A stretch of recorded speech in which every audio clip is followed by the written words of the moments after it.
Can I just get a voice check, please? I check 1 2 1 2. It's Checkity beautiful. check check. All right.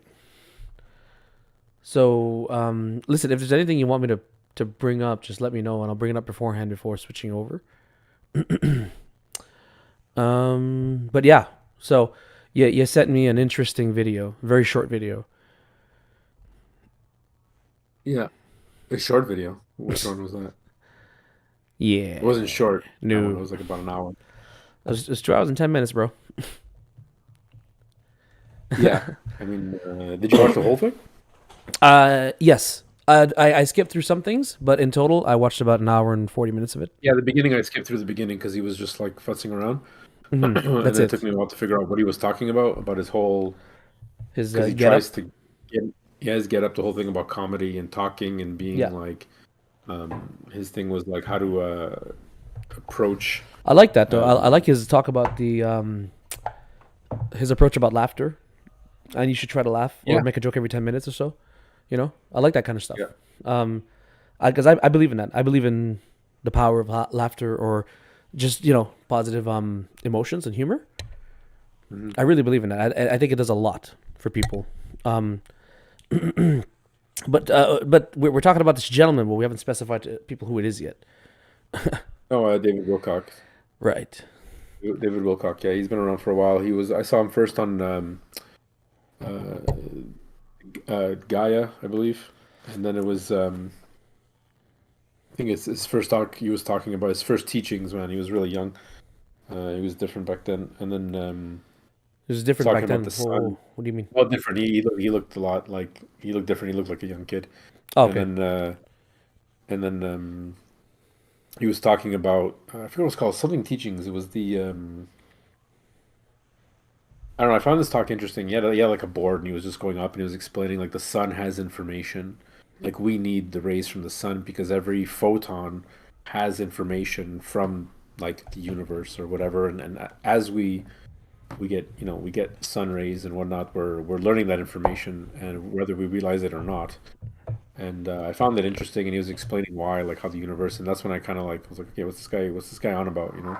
Yeah. And like I know the sun's rays are good for us, and you know, putting on sunscreen, you're not getting, I don't know, you're not getting cancer from being out in the sun all day.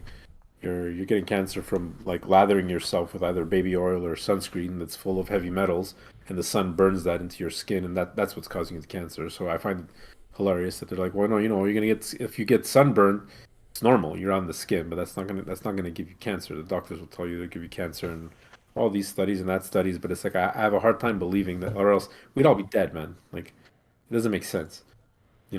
I get it. If you're out there, depending on what kind of complexion you have, and you're getting hit by the UVs, Yeah. and you get a sunburn, well, it's because the rays are on there. The UVs, the skin can only handle so much, so it's got to regenerate.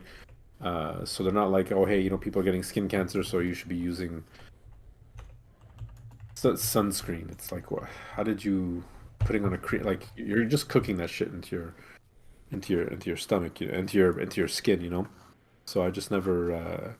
I mean, I was on vacation and I use sunscreen a little Yeah. bit just because it was like for moisturizing and this and that. My wife found some sunscreen and I had to look at the ingredients and I'm like, okay, there's not that many bad things in here, like so.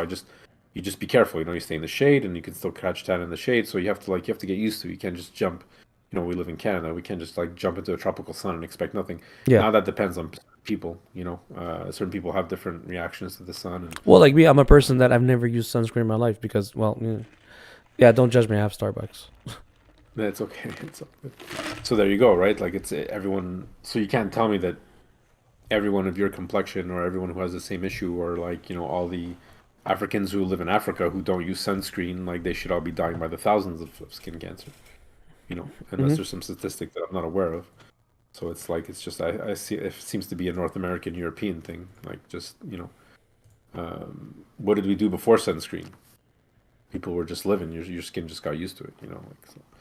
Anyway, so he was talking about all this the sun having information and the light and the photons and going through how photons are alive and how they did their studies and scientific experiments and There's that whole thing where, and that put me into the whole thing where they, photons under observation acted a certain way when they, and then when they were being observed versus when they weren't being observed. And I thought that was very interesting. I don't know if you ever heard of that. No. They take photons and they're like throwing them at a board. I don't remember the details of it exactly, but they're like basically throwing them at a board, and they're supposed to like react a certain way, and they figured out a way to like read them, and there's like a small hole on one side of the board, so they're throwing the photons, and they're expecting it to go through and some to bounce and whatever. But when they're being observed, um, they would like do what they're supposed to do, but then when they weren't being observed and they were still being recorded, they were doing different things. They were bouncing a different way. Their arch changed, and they were like, "Well, this is interesting." When we don't observe them, but when we actually look at them to actually physically see what's going on, like they move. What was this experiment called, or what is it known I think as? if you just look it up, observation of photons, observed and not observed, you can pop it up somewhere. Okay, Um, because that kind of shit is really interesting to me. yeah, no, I found it. I found like I'm just like, well, it should just be light particles flying and shouldn't affect anything. But like even to that point where that is alive and photons are like alive, right? Like they've got information. So, anyways, I kind of started looking into stuff like that, and I found that a bit interesting. And Hmm. but David then soon to come to figure out that he was doing a lot of studies spiritually and about the coming. He's big on the law of one. Yeah, Um, you've heard of that before? well, it was mentioned quite often in the video, so I looked it up. Okay. And then yeah, that's it. I kind of threw you to the lions, but it was important to like. It was just weird how the universe happened because I was having some. I was just feeling a little low because of all the fires and whatnot, and like Yeah. driving into work, seeing the smog, and I was like, if they want to, they can just burn whatever they want. Like, at this point, they're just flexing to be like, don't think going to the woods is safer than going away from the cities because we'll just burn you anyways, right? Hmm. So I was having that bit of a depression on that, and then it's funny how like these videos pop up, and I'm like, oh yeah, that's right. This is more the streamline of where I'm at, And then his whole get up and his whole thing, and then I had to watch the previous video because he had said something that kind of like took me aback a bit, and he's like, yeah, yeah, I'm being really gay, and I'm like, what? Like he's not a hater at all of anybody, so I was just surprised. And then if you go back to his previous video, he was talking about how the Biden administration dumped a bunch of money in some studies, and they opened up a university of basically the study of what was I forget the acronym, but of like of homosexuality and gayism. So they were trying to figure out what makes people gay, and they're saying, well, if you lift up your and he went on about like their study, and he's reading out what their studies were, and he's like, Yeah. if it's the intonation of your voice and this and that, and I'm like, holy cow! So that's why he brought it into that video because he was still continuing, and his story made sense of the story of the fireman coming over to his house and all that stuff. So like that, okay, I was like watching them in reverse. So I was like, okay, now that kind of makes sense. Well, that's the thing. Like that was actually something that was mentioned in the video that I saw when he wasn't making fun of, but he was saying like how the clothes that I'm wearing are very gay and so on and so forth. And I thought that was a bit That's it. off. I thought it was a bit off as my first introduction to this guy, and I was like, okay, maybe he's Yeah. making fun of them. Um, but as he went on, because this video that I was watching, the comment section was still there, was live, so I could see what people are saying, and I could see that they were referring to a previous video that he had done, saying like how he's continuing a skit or he's continuing a point that he was making before. So Okay. Yeah, I didn't see that because I had him. I was doing audio only. I was mhm, working and just listening to him. yeah, So he came about the right time, and I find that the universe usually gives me what I need to hear at the right time, or when I ask for something, I usually get it, yeah. and I get a response when I usually ask for something, and I just needed some more clarity and like, oh yeah, this is the goal, this is the vision. So I mean, it was interesting what he said about certain things about like the negative people and or the negative beings, Negative sorry, not readings people. and energies. Yeah. Yeah, negative readings, that's it. And then the energies, and when you start focusing on that, that's what you're gonna get. And I believe it's been a wave. Like I got some pretty. I'm not gonna talk about it now here, but I got some like pretty some sad news. Nothing major or anything to do with my family or anything like that, but just like some sad news from some friends Hmm. recently. And it seems like there was a wave of like, and these things come in waves. Like when there's a bad happening, when they say when it rains it pours and type of deal. And Yeah. so I think we've had this like attack per se from these evil uh, demons or spirits or whatever you want to call it, this entity. And I really love how he explains or how he goes into saying like, there is another dimension of beings and angels, if you want to call them, people who you consider angels, what they look like, and they're around us. We don't see them, but they're there. They're interacting with us. Some of them stay with us our whole life, and they're just trying to get you to learn something, and it Hmm. goes so much for I don't want to say what I believe in, but what I have a good idea of, or how it kind of makes sense to me, only because of my experience and what I've had up until this point of my 42 years on Earth. Which is And so I normal. really like, It's absolutely yeah, normal. exactly. The sum of our experience will dictate what our beliefs are. That's it. I think that's a very normal thing. I just have a like I don't want to say it's like a belief because like I've had my beliefs change. I'm not like, well, I believe in this and it only has to be this. It's like, okay, well, someone, I've heard other points and I've kind of like swayed to feel like, okay, well, what is it? What's our existence? What's the point of our existence? What's going on here? Like we're all still learning, and at the same point, like I'm still willing to accept and understand that it's very possible that our experiences on life right now is just complete. I don't want to just say like a simulation, but it could be for nothing. We could be a blink in a moment of something, and we're just experiencing this, kind of like an ant who kind of wakes up or after his rest period or whatever. Because I don't know anything about ants except for the big funnels. Gets up, gets food, goes back to the colony, digs a hole, and does it all over again. For us, we're living like decades and generations. I don't know what the life gestation of an ant is. So like for him, it's like a blink. Meanwhile, we're having kids and moving on and moving forward, but that ant already served his purpose and he's done. So we could easily be like that too. Hmm. Or for all I know, I'm the only one experiencing this moment right now. Like you're not real. Where I am isn't real. I can see my hands. That's about it. And this is my particular simulation. And when I die, there's nothing. I'm willing to accept that. I'm willing to believe, like, I understand that that could be a possibility too. I cannot be like, no, no, no, no, this is how it is. I prefer to, through experiences that I've had, to believe that, like, yeah, no, there's reincarnation, and we're all here for a purpose. We're here to learn. It's like a school. We're on the Earth school, um, and we have guardian angels because we've set up a certain goal in our life to what we need to learn in this school in this lesson, and because we chose to do it, not only because we were forced to do it, because we've chosen to do this. We've chosen to come in in here into this form, choose our parents to help us guide us through the way. And but the thing is, we can't learn anything if we don't have freedom of choice. So it's funny how that plays because people are like, well, if you believe in destiny, then how can you believe in free will? If it's destined to be, it's destined to be.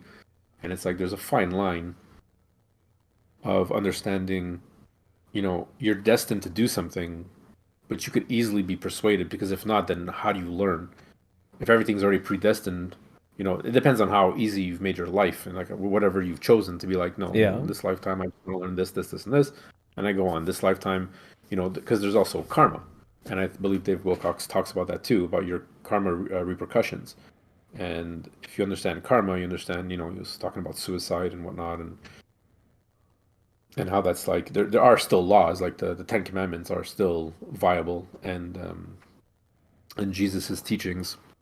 I believe he was a mystic. He understood a lot of things. I think it just got Yeah. twisted along the way because he was basically kind of giving everybody the truth about it.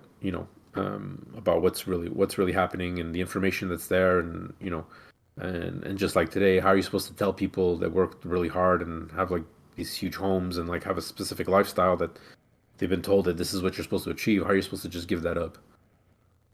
How we should be all be working together, but it's going to be a lot harder for people who have, for lack of a better explanation, people who have more money.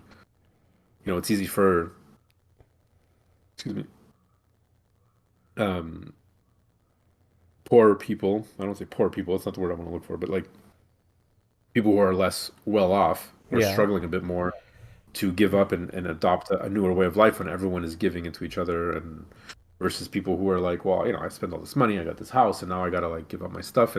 But if we really work together, So you see how that works its way up to like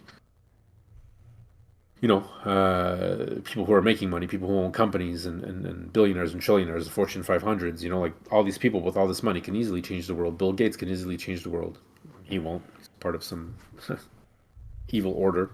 But I don't have to deny that. That's something I believe in. But yeah, yeah, well, that's it. So it's easily. like you wonder, like, oh, why couldn't they do it? And it's like it comes down to the same thing of like, just how recycling, like recycling is a problem. Okay, we should be recycling stuff. Like it's a good idea, but why does it come down to the consumer? Stop making products in plastic. I mean, that's been the problem from day one. Why is it my responsibility now, the end user? Yeah. This stuff is being sold to me. This stuff is on the TV. You got to buy this. You got to buy that. There's nothing I buy today that's still not in plastic. Our uh, our city now just imposed an eco tax. So if you want to buy plastic straws or anything that's plastic and whatever, plastic forks, whatever, there's an eco tax. So now my punishment for being bad to the environment is that you're going to tax me. Well, I'm just going to go to the city next door and just buy from them because they don't have an eco tax. So it's like you're not doing you're not helping global warming by taxing the population. It's little things like that that just don't make sense. It's like we have to start working better together. Like it's not, it's such a woke society that even down to these little townships, like from where I live, is trying to be more green. And we just like we moved here. There was an incentive to buy. The city was paying you or paying the if you bought a Tesla or an electric car, they paid your installation of your charger. We Yeah, missed it by like there's a six whole bunch months when of we moved here. government subsidies. They'll let you ride the toll roads for free, and you get a certain amount of money off the year in which you purchased the car and that kind of stuff. You get a green eco tax back or whatever it's called. There's a lot of Yeah, incentives to get a electric vehicle. there's incentives, but that car costs you quite a quick penny, and there's still things that don't make sense. Like people don't realize that these batteries are gonna go, and these batteries aren't gonna last. And the thing is, the cost of that battery now is ridiculous. So if you think of the fuel that you would have spent, it still doesn't come out to the same. Like there's no savings there. So now it's like we're gonna put you in debt so you can be better to the earth. Like the logic just makes no sense. It's still profiteering. It's still capitalism. It's still let's move electric so people feel better about themselves. But at the same time, we have to recuperate our losses. So and just make more and more money, right? But for the So climate talk, I have a whole different argument about that. But what I want to know is like, for instance, earlier you said how um, everything is to an extent. Correct me if I'm wrong. Everything to an extent is predetermined or has a certain destination it needs to get to, but we are presented with trials along the way to give us choice, to give us the freedom of choice, which would then yeah, in turn you have allow for to. teachings Yeah, for us to yeah. learn So how from. how I see it, how I understand it But is I want to that. get to the question, Oh, if I sorry. can. Okay. So my Yeah. question is, Sorry. no, yeah.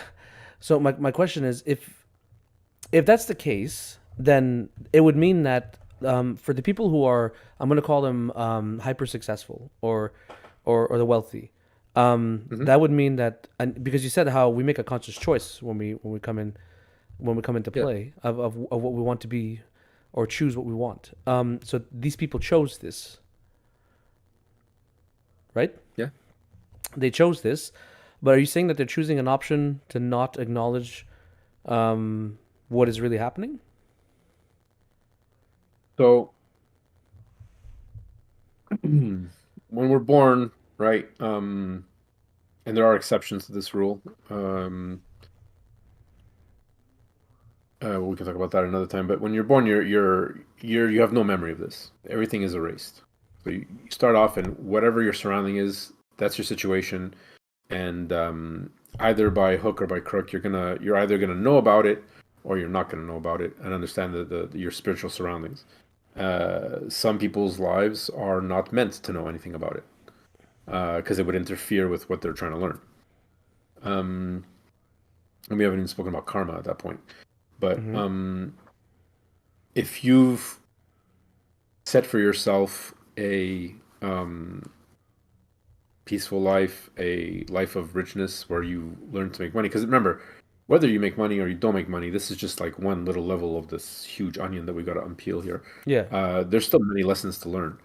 So you could be successful, you know, invent something like the Post-it or the Yeah. staple, and you know, or some sort of product, and make money, and then have decisions to make. Well, do I consciously? I'm really bad at explaining stuff, so I'm gonna apologize right from the beginning. No, no, it's You okay, know, man. but And I'm do I not discounting anything here. I'm just asking questions to understand. No, no, no, that's fine. I'm not like I'm not a professional. I'm not a Hmm. like some yogi here doing yoga, being like super one with my Zen. Like I'm far from it, but Hmm. it's just stuff that gets me through every day. And so if you like, let's say you start a company and you're like, okay, well, what do I do? Does this company go here, or do I do child labor and make these shoes, you know, as an example, elsewhere where I can get it cheaper? You know, you've got the dilemma of like, well, I need to eat and I need to make money, or how much of this money can I share with people? You know, companies that lay off people because you know aren't willing to lose their salary, so they cut the lower end. Is that morally right? Is it like, well, okay, let's keep everybody happy. Let's, you know, that might be easier on a lower scale, but when it's bigger scale and you've got all this money coming in, like, what do you do? So these are the choices that these. So if you've put this path in front of you to be like, hey, look, I'm gonna get a product and I'm gonna have the potential to make millions of dollars, but I'm gonna have the moral dilemma, or this dilemma will come up and I'll have to make that choice. In order to make that choice, which path am I going to take? Nothing is right and nothing is wrong, with the exception of, um, and this goes without saying, like you can't kill anybody. So if your product is poisoning people, well, if you didn't know about it, it's one thing. But if you could have, and you know, like there's so many different levels of like, you know, when you're done and when we pass and when we die, we're supposed to like go over everything, and everything we do is well documented. So it's like you get to go over that. And it's like a report card. Okay, what do we do? This situation this is how you dealt with it. Da, da, da, da, da, da, and then like you're given your karma, and then you decide to go back, or you have to go back, or you don't go back. I don't know. That may be a little too. You know, we could talk about that, and you know the teachings and the uh, and where that information came from. Hmm. I'm just kind of like summarizing everything, but it's again, this is how I understand it to be. So if you're on that level and you make a company that makes a lot of money, you might be forced with those levels. You might be forced with those choices. You choose to be like, okay, well, you know, if you're gonna offer me, uh, you know, a lot more money, but in the background you're doing child labor, you know, at the end of the day, can you sleep with that? Are you okay with that? Is that just business? Okay. Or, you know, I'll take less profit, but I'll make sure that my neighborhood or the people that live in my town or city or whatever country, Hmm. the money stays there. I'll make less money, but at least I can sleep at night because I know that no one's being hurt by it, you know? So there's always that argument to be like, well, Canada has oil. Why don't we ship it out? We can make TVs, we can make cars. No, but you know how much that would cost, and then because here, and then we have unions, and da da da. So like you wouldn't make any money, and it's like, I guess, because we're all caught in that circle. But like at some point, it's got to change, right? Like the system just doesn't work. But Do you think uh, like all of this is like? Sorry, I don't want to cut you off, but I'm no, no, thinking. no. I sidetracked too much. So you're hopefully that answers your question to a certain point. Like there's there's there's choice in everything. You know, you Right. could be like, yeah, no, I'm gonna be super rich, like Hollywood stars, right? They could, I want to be rich, I want to be a famous actor, this and that. Okay, you do it, and that's the thing. People find these passions. People are like, I don't know, I really wanted to do this, and they push themselves forward. And I was always frustrated sometimes because I'm like, I don't really have one passion. I like a lot of things, and I have to come to the terms that it's like, well, maybe it's not one thing, you know. Hmm. Maybe it's a lot of things. Maybe I'm here to experience stuff. So I that's the my on my meditations of like, well, you know, people are super successful and they do this, and you know, we moved up here, and I was supposed to open up a restaurant, and then I was supposed to do another project, and it's like maybe, you know, I know now that like those things are, I don't just leave it to chance or to the wind, but like I'll do my best. I'll push forward until after a certain point, it's like things aren't happening the way I see them to happen. Pull back Hmm. and restart, and it's okay. There's And no, do you you know, think that there's no report there's card when you die. There's no check mark of like you made this much money, you get to go, you get to live a good life. You know, no, you didn't make Oh enough fuck money. no. You know, No fuck no. If there sorry, you know. was, yeah, if there was, then I don't know. Then if if there was a report card when you died, and if you made this much money, you get to go to heaven. Heaven's full of assholes. Um, Yeah. so what I'm curious to ask you is that like it's funny you mentioned it because I was thinking about this and this like state of awareness, if what I want to call it. Hmm. Um, do you think culture has any impact on it? Like for instance, North American culture versus Asian culture, European culture, and that kind of stuff. And the reason I asked that question is because you made a good example earlier when you said that companies will make decisions that are ethically or morally wrong in order to make a profit or something. Hmm. Um, but I'm only using one example here to go off the top of my head. But like I know, like for instance, in Japan, it's common for like if a company is doing poorly, like you were talking about layoffs. Company's not Yeah. doing well, but then I'm not sacrificing my pay and laying off this entire department, right? That's it. But in Japan, it's not uncommon for when a company's not doing well, the CEO or the chairman of the board or whoever it may be may step up and say, "Hey, we're not doing well. So what we're going to do is we're going to reorganize. We're going to figure out how to make things better again, and I will not be taking a salary until we're profitable again." That's something that's very common in Japan that happens. So they're very aware of what Yeah. goes on. Now, I don't know if that's like a public image thing or if it's in a state of awareness thing of what's going on. I So think. do you think culture has a big impact on it? Well, I mean, at that point, that's a good point. I mean, that's a good observation. The Japanese are um, very loyal, very family oriented, and it's all about respect. And so I think it is for, here. I think maybe people would see that as like an ego thing, but you know, the Japanese culture is great and bad. They have. I mean, they they have their ups and downs, right? I mean, they respect trees so much. Yeah, They respect trees so much that they'll cut down everyone else's except their own yeah, when they need. You know what I mean? yep, So it's like they respect the tree so much, so no tree in Japan will be harmed. But like they need lumber. Well, they'll go to their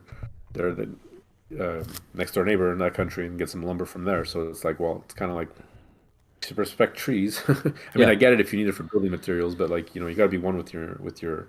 So there might be the ego aspect of it to be like, well, our trees hmm, are sacred, but call up China or next door or have some lumber shipped, and we don't care about your country, just as long as our country prospers. yeah, But at the same time, like everybody from in a car manufacturer, especially everybody who like designs the car to the guy who's sweeping the floor is respected. There's no like, oh, you're just a janitor. It's like, no, you're cleaning the floors. Like it's very important because if the floors are clean, then everyone is living in a good environment. They have a different mentality there for sure. they So do, they really culture do. and upbringing for sure will change, and you'll see that across Europe too. Like there's such a different mentality of living. And I had this conversation with a cousin of mine recently who had his cousin over from Italy, and they were working, and they were like, I can't stay here. Like you guys just like work to live. And I even had my a cousin of mine from Vancouver, same thing, like more of a like laid back life, come to Toronto and Montreal and be like, you guys are like backwards. You guys are like working to live instead of living to work. Like it's it's a different the atmosphere, the being by the ocean, being like that. There's such a stress when you come to the city if you're not used to it. That's why we take vacations and go to tropics to like unwind and like relax. When other countries come here to visit, and then when they start working here or move here, they're like, I can't do this. This is like it's all about work. Where's the relaxation? So Yeah, definitely culture has a big impact on that and in that aspect. so because and the reason why I'm asking that is because I'm trying to understand the aspect of choice that you were mentioning. That's the biggest conundrum for me. Okay, and again, I'm not trying to disprove this. I'm just trying to understand it. So, like for instance, I don't see how it's freedom of choice. Like if I look at a Japanese man and woman, or Asian man and woman, whoever, chances are they're going to have a child. You know, Re- regardless of what's Family is manifest. important. Yeah, Sorry. family is important. Yeah, yeah. Family is important. They're going to have a child. They choose to have a child. That was their choice, right? To say I Hmm. we want a family. So like how much of that person being born was that person's choice is what I'm trying to understand here. You know? That's Okay. the point I'm trying to get to. And how much of that person's choice was it to be, so to speak? Because I've heard this argument used in religious debates. And it's like, oh, I think my religion's correct, right? And it's like, no, you think your religion's correct because you were born in the right country. You were born in America. Of course, you think Christianity is right. You were born in Japan. Of course, you think Buddhism is the way. You know what I mean? Um, so I'm trying to approach the freedom of choice part with the same type of analogy, if you know what I mean. I mean, you have the freedom of choice to have a child. It doesn't mean that you'll get the child, True. right? A lot of people have, and what I believe in and what I've experienced lately is that it took people around me are having it's being more and more difficult for them to have children, and some people not. I think um, you will you will have a child when it is correct. Not you personally. I'm just saying in general. Like Yeah. if it took people a long time to get the child, it's because it's not meant at that moment for you to have that child. Maybe you have to go through that, and Hmm. there's some things you have to figure out because before the soul can come down to earth, it's not just oh I had a baby, so the soul has no child. Oh, hanging out with and being like oh shoot, someone's having a baby, I gotta go. Like I got called, I got drafted.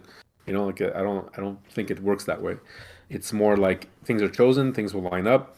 This is already planned out. You tend to reincarnate with how I understand it again. This is not me telling you what it is. Yeah. Yeah. You tend to reincarnate with the same people, same souls. So who was your father once was maybe now your best friend. Who was your best friend is maybe now your cousin. Bada bing, bada boom. Hmm. People you meet in life for that one moment that just like you look back and be like, oh man, if I had never met that person, this would have never happened. And sometimes it's It's a snowball but effect. we tend Yeah. to exactly we And tend to there's some people reincarnate. in life where you just meet them and you just jive for some reason right off the bat. Exactly. Exactly. So, oh, excuse me, my dinner. Pastrami. Yeah. Um, yeah, you Just get to I don't want to interrupt you. Sorry, but I just want to get to the yeah, comments here. sure, Because sure, Lazy Llama made a comment, sure. and they're asking, it's a more altruistic society than North America for sure. I think they're talking about Japan. But do you think it leads to an increase in happiness? They're curious to hear our thoughts about that. Well, happiness is relative.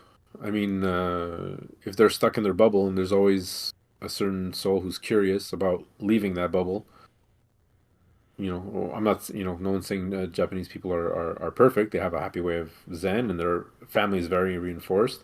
Maybe you have a kid who's like, but I want to see the rest of the world. And they're like, well, no, you have to follow in your father's footsteps. He was I don't know, a gardener. You should be a gardener too. Maybe those parents haven't learned the lesson of letting their kids go, or maybe they have.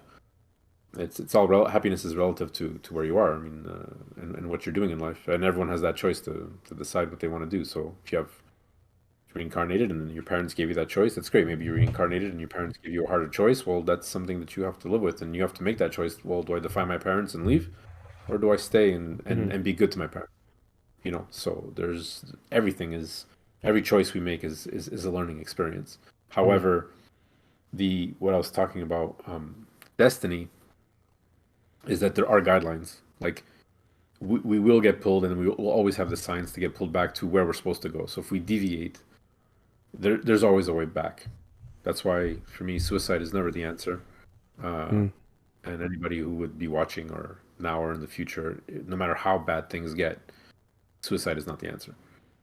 You can always pull yourself out of it, and you know, um, it, it's that. I don't think it's happy again. To answer that question, happiness is how do you judge? How do you know if someone's happy or not? Well, that's Right? why I don't Like think I don't think happiness is just relative. I think happiness is subjective. A person decides what makes them happy, not just the exactly. environment around them. The environment around them definitely affects it also. If a person's in an environment where day in and day out they're belittled, and their happiness is a cold plate of food on the floor, then that's their happiness. It's Exactly. subjective, but it's subjective because of their environment. Um, So yeah, thank you for the comment, Llama. Appreciate it. It's making these conversations interesting.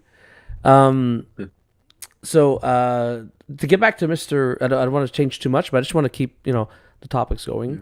So just to get back to Mr. Wilcock, um, and his teachings, if you can boil it down into a very small nutshell, like what? Okay, so his teachings are about spirituality, right? And the His effects of teachings are putting about positive, yeah, yeah, they're about a lot of things. I know where you're going with this, but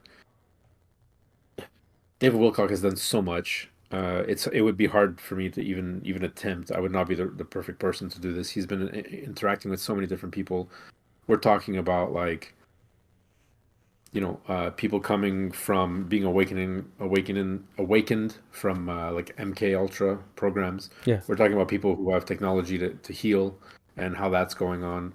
We're talking about him being contacted by um, other beings. David Wilcock has a lot of information, and he's not a guy who's like totally profiting too much. He's been attacked as well because he just has a lot to say. Um, and I won't lie, it's I not dug him about up. spirituality. Like we're talking about, like he's explaining a lot of things, like how we're moving into the fourth dimension, how the Earth is going through a change. In the next couple of years, things are going to happen, Hmm. um, and people are awakening. Yeah, People are seeing what's really around them, and I see it too. Like, even doing a podcast like this, as long as, and I'd spoken about you about like talking about conspiracies and this and that, and how I didn't want to talk about anything negative. I don't want to put out anything negative out there, and I didn't want to yeah, be a next Alex Jones yelling and screaming. Like, fine, you're angry, whatever, but at the same time, like you have to understand that that's part of the plan, and um, if you keep projecting negativity and you're asking. And you see that the world is like he said it too. Like the world is doing a lot of bad things right now. There's a lot of bad things happening, and a lot of so it's putting everybody in that type of mood. And I see it on TikTok. People are freaking out about these 5 minute cities and whatnot. And I sat there and I'm like, well, if it has to come to that, I still, at the end of the day, unless I have to protect my own to a certain extent, depending on what they're doing. Like if they were at the door, you know, if they were at the door with that COVID needle, you yeah. know, uh, that might have been a different situation. Like at what point do you defend yourself? Like it's defense, right? And another point is, well, if they move us into these 5 minute cities and like nobody's dying and we're okay, well, I got to protect myself and I got to protect my family. Hmm. So there's a certain morality to that too. That's going to be another choice as well. Will that happen in my lifetime, in our lifetime? Maybe, maybe not. It might happen in our child's lifetime. They might have to deal with that. They're clearly, the future's not really well set up for the younger generation. That's for sure. But that doesn't mean that it's all gloom and doom. It just means that it's an opportunity for us to awaken and realize that spiritually we should be working together, and not even just spiritually, just on a forget about spirituality, but uh, just on a normal basis, people eventually will have to wake up and be like, I can't keep fighting with everybody. Like, who the hell cares that I got me, an Amber Starburst freaking drum kit behind me, and I'm driving the latest Audi or BMW or whatever. Like, it serves no purpose. It serves no purpose. Like, I'm gonna Which he die, is, and by it's the gonna way. He mean does drive nothing. a new BMW. Yeah, I wish. It's not.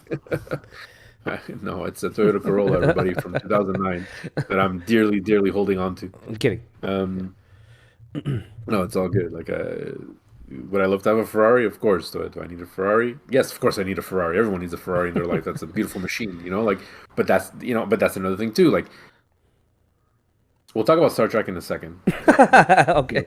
know, Yeah. but like, but that's what I mean. Like, we have to start moving to realize, well, I'm gonna make something. I'm gonna make some good, decent chairs for people out of the goodness of my heart. Unfortunately, we live in a society where if I don't eat, I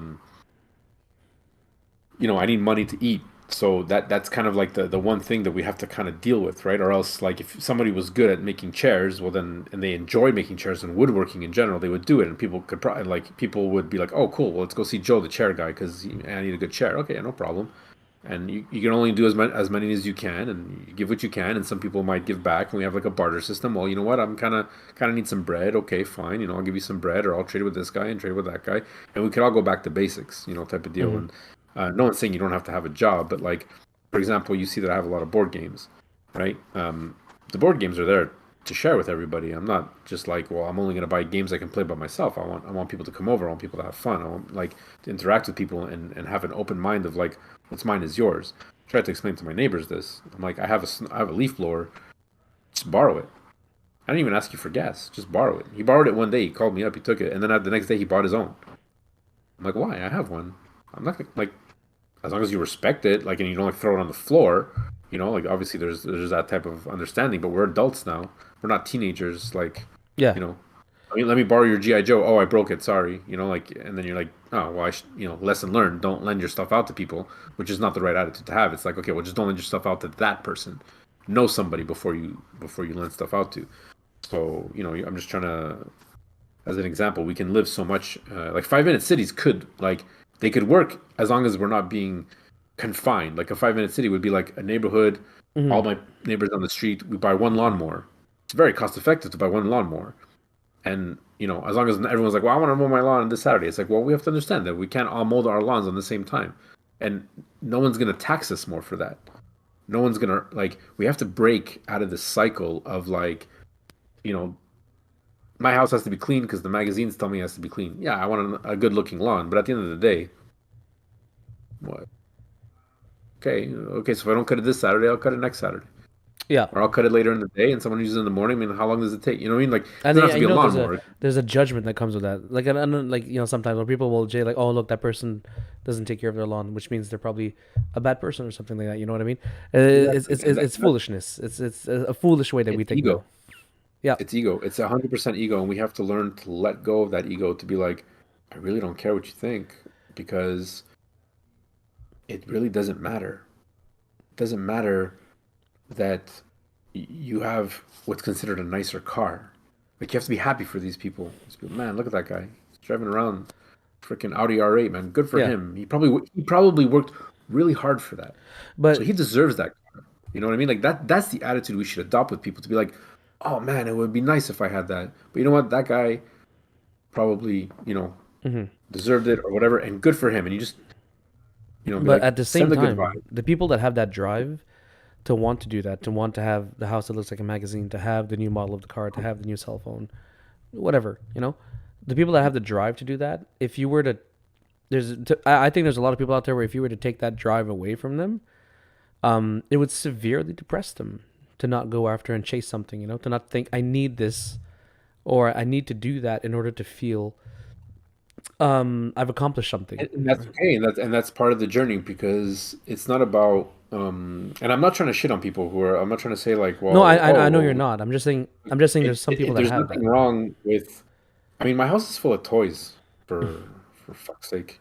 I mean, I got amplifiers behind me. I mean, I moved my TV over because I have a new hobby that's costing me an arm and a leg here, Yeah.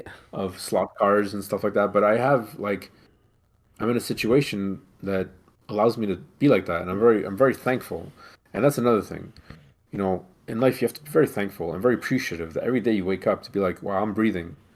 And there are Hmm. tricks to the trade here, and the whole reason why and again I just call it spirituality, but understanding of like um, where we are and what's happening, it has to do with a lot of my experiences. So there's a lot of books that I read when I was younger. Believe it or not, I read books. Um, but they had to, like, every book I read had to have some sort of teaching, or it had to be about something. I rarely read for pure pleasure or novels. Only in high school because I needed to do book reports. So I read a Yeah. lot of books on spirituality, and the first book I ever read was Embraced by the Light. It was a very short book, um, about this woman who, I remember a small passage where she ended up in the hospital, and then she saw these demons around her, and she asked for a protection, and she got her protection. These demons couldn't come after her. This was after she um, had a near death experience, life and death experience. Where people say that they say they went to the light and whatever. And Yeah. in her book she says she walked with Jesus and whatever and blah blah blah blah blah. So I found that interesting. But it was a very short book. It was a very easy read, and that's what started my journey on to be like, oh, okay. I wasn't like, oh, I have to believe in Jesus, and all of a sudden that part was like, okay, well, maybe this was your experience. I don't actually think Jesus came to her, but maybe he did. And for her, she needed to see that, and for her, Hmm. she took it as because God knows what these states are, and people are like, yeah, you saw the light because you're under the surgery room and you see the light. So a lot of people say you saw the light, having these near-death experiences. So that started, and all these books and so on and so forth, and Many Masters, Many Lives by Dr. Gary Zukov. That explained a lot of things. Seed of the Soul, which was a super heavy read. I had to read those pages over and over again because this guy like was just so filled with information. Like it was. I don't want to say it was badly written, but there was just so much information in it. It was crazy. And Seed of the Soul really explained our existence almost to the key. And some stuff resonated with me, some stuff didn't. And what I mostly took away from it, and now the book that I'm like, I've got like maybe a chapter two left, and it's been like years I haven't finished it. It's on my nightstand. Is Ask and It Is Given, and that was that I got interested from because there was this movie called The Secret that was going around, was popular. I remember that movie. Yeah. Yeah, there you go. And I couldn't finish it because it was just I don't know. It was weird. It was just a movie I couldn't watch. I don't, maybe I was watching the wrong thing, but it was just oh, as I get to the point already. Um, unless I was watching the wrong thing, but I never saw it. But No, The Secret was exactly that. It was dragged out, and it was the entire, in my opinion, the entire thing to The Secret book and movie was simply if you want it bad enough, you'll get it. Basically, yeah, that's so that was basically yeah. So it was kind of like the stepping stone, and then I think the next book is Ask and It Is Given, and it was basically that the law of one and all this stuff that's kind of happening around us, and this information that's been there for centuries. It's just the law of the universe, and this is what I think is being hidden from us. And once you understand the law of the universe and how things actually work, even if you don't believe it, just try it. You know, to meditate and to resonate on something that you want, and you'll get it. And what's weird about it is that it's happened. And I don't mean like, oh, I need $1 million now. It doesn't work that way. But you can. If money is what you want, like wealth will come to you. And that kind of segues into where I am. And once I started using these as practices, my life got even more easy. Like it's not good English, but my life got a lot easier because, like I was saying before, like wanting that drive to own my own business and it not happening, it was disappointing for now at that moment. But I knew when to pull back. I could steer the ship. yeah. At one point I got into a bit of financial trouble because I was spending more than I was making. But I had done a music festival for 2 years in a row, putting money into that business. I was investing in my studio at the time. Um, everything I have is not. I mean, it's not expensive. I don't have like a $200,000 studio at my disposal, but I mean, it's not a $20 studio either. It's not a $500 studio either. Exactly. Yeah. And but I did my time with that. I worked on it at the time to get where I am, to get my I'm using my studio as an example. My speakers, my Well, recording equipment, whatever. it comes to the expression, you paid your dues. Well, that's it. I worked at it at the time, and I Exactly. kept. I've downgraded and I've downsized for what it is. So you just like you keep stuff, but I'm not keeping stuff to keep stuff. I'm keeping stuff because I still use it and whatnot. And my lifestyle now and the life where what I have now, even to the fact of meeting my wife. Um, when I calm myself down and I got out of a relationship and I was engaged and it didn't work out and I was pretty devastated and I didn't think much after that. I'm just like, okay, whatever. I'm just gonna go through life, and when it happens, it happens. And at one point, I was getting tired of just dating, and I said, okay, well, no, I gotta put it out there, right? I gotta go back to my practices. I gotta put it out there of the type of woman I want to meet and the type of woman I want to spend the rest of my life with. And the next thing you know, I just kind of like woke up one day, and I'm like, oh my God, like here's Jen. Like Yeah. it was almost to the T. Hmm. Like, okay, wow, this works. It's like, oh, yeah, I know it works. I just have to trust that it works, and you'll be okay. Like, uh, I don't know. Like, it's hard to give examples, but it's like it's just specific things that have happened But in my life that once you open up and let go of ego and let go of like, I need to have this, I need to have this. It's like you will get what is coming to you whether you want it or not. You just have to open up, and once you open up, you'll realize, no, these are the things I'm really gravitating to. These are the things that, or if I want to try this, you can. No one's telling me I can't go. Like if I really wanted to start uh, selling a business of pens, Hmm. I can put my mind to it. Okay, and start a business selling pens. It might not be successful, but it's still a learning experience. Every relationship you have is a learning Yeah. experience. Everything But the in thing is that life. like you're saying like you open yourself up and the thing that you desire you put it out there, right? And you'll work your way towards it naturally, right? Is what you're saying? You have to visualize. Because the point I'm You have trying to you act. make. You have to act. You have to understand that like if you want something, or if there's something that you want, you have to put it in your head that you already have it. You have to put yourself in that mindset that this is how I'm going to act once I have it. This is how I am. I have this Hmm. already, and it's hard to explain. It's No, like I it's not understand really. what you're saying. I understand what you're saying, but it's just like I feel like by having by I don't see how what you're saying is different from like a motivational speaker or someone saying if you want something, then you need to basically act like your life depends on it and you're and like you already have it. No, but you don't have to act like you don't have to act like your life depends on it. You just have to will it, and avenues will open up. Like let's say you're stuck, and you're like, oh wow, I really need some money to get me out of this situation. But being upset about it and stressed about it does nothing. Agreed, Um, 100%. the Stoics have it really down for that, for the foundation of understanding of letting stuff go. Like you literally have to live in the present. You cannot like, okay, this situation happened.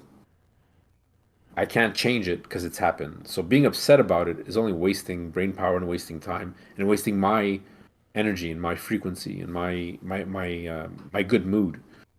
Okay, it happened. Hmm. What do you want me to do about it? Okay. So what are my options? Do this, do that. Okay. Well, how do I get around it? Maybe I work more hours. And once you understand certain things, to be like, well, if I need to make more money, how do I make more money now? Okay, well, can I do more hours at work? Can I, but I hate my job. Okay, well, well, how badly do you hate your job that you want to change?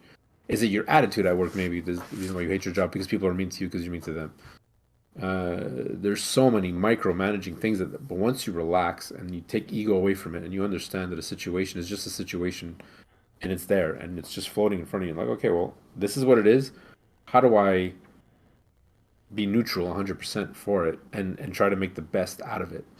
And you'll see that these avenues will open up. And next thing you know, you'll be like, oh, yeah, it Hmm. happened. You see, I You know, agree. I uh, 100% agree with that. Like if I really desire something, um, and I really want it, I don't know. Like when you say you need to put it out there or you need to will it and that kind of stuff, I'm not entirely sure what you means. But what I like me personally, um, I could be doing that on autopilot, or I could be doing that subconsciously. Like if I want something, I will. I'll take small steps and work towards it. And by mhm. taking a small step to work towards it, naturally it opens up avenues on its way. You know what I mean? So maybe that's a way of how I can relate that to what to what you're saying. But I'm trying to see it from your perspective. What I'm trying to see is how it's different. I don't see a difference. That's the thing, because I think um, what you're mentioning is that throughout this talk that we had, there is an essence of if you put positive energy out there, positive energy can come back to you. Most likely will. You It know, will come back to me. it will come back to you. Negative energy out there becomes The negative fact that energy. exactly, if you're always upset, if you're always got a chip on your shoulder, well, that's going to be, and that's going to be around you. Like I've learned Right. to take my people use this a lot, but take myself away from toxic environments or Mm-hmm. toxic people. Right? You realize this after a while, like this draining. You'll get it, and it's happened to me, and it's just like, and then my wife's like, "Well, why don't you want to go over there? Or why don't you want to do this?" It's like I'd rather not. Like I want to stay in a good mood, and there's certain places that I don't want to go anymore, Yeah. just because of whatever. because I just don't want to be around that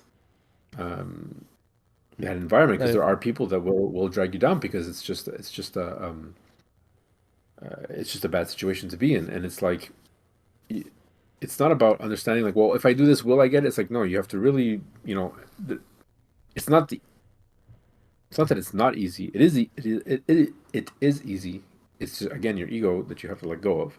Now, I'm not saying I'm perfect. I'm not saying like, oh, yeah, I got this and I got that, and I, ask for this and I ask for Yeah. that. But sometimes I just, every day, being appreciative of what it is, waking up, walking around my house, going outside, taking a step back and being like, I'm alive, I'm breathing, I've got food on my table, got a loving wife, I've got two kids that are not my own. They're Mhm. stepkids. They're adults now. They're not kids. They're great. That could have been such a worse situation. Getting married into a wife who had two kids. That could have been, horror stories. You hear them all the time. Mhm. I'm very blessed. I'm very, Yeah. you have to be appreciative of what you have, and you have to be appreciative of people, even people who are doing you wrong. It's like, okay, I still appreciate you being there as a person, because we're all one, right? Going back to spiritual teachings of like, we're all the same person, no matter of your skin color. And I know this sounds very cliche, but it's like, we are all brothers and sisters. The same thing with the animals. Same thing with whatever we do in life. And it's important because everything has an energy, and everything has a type of movement. So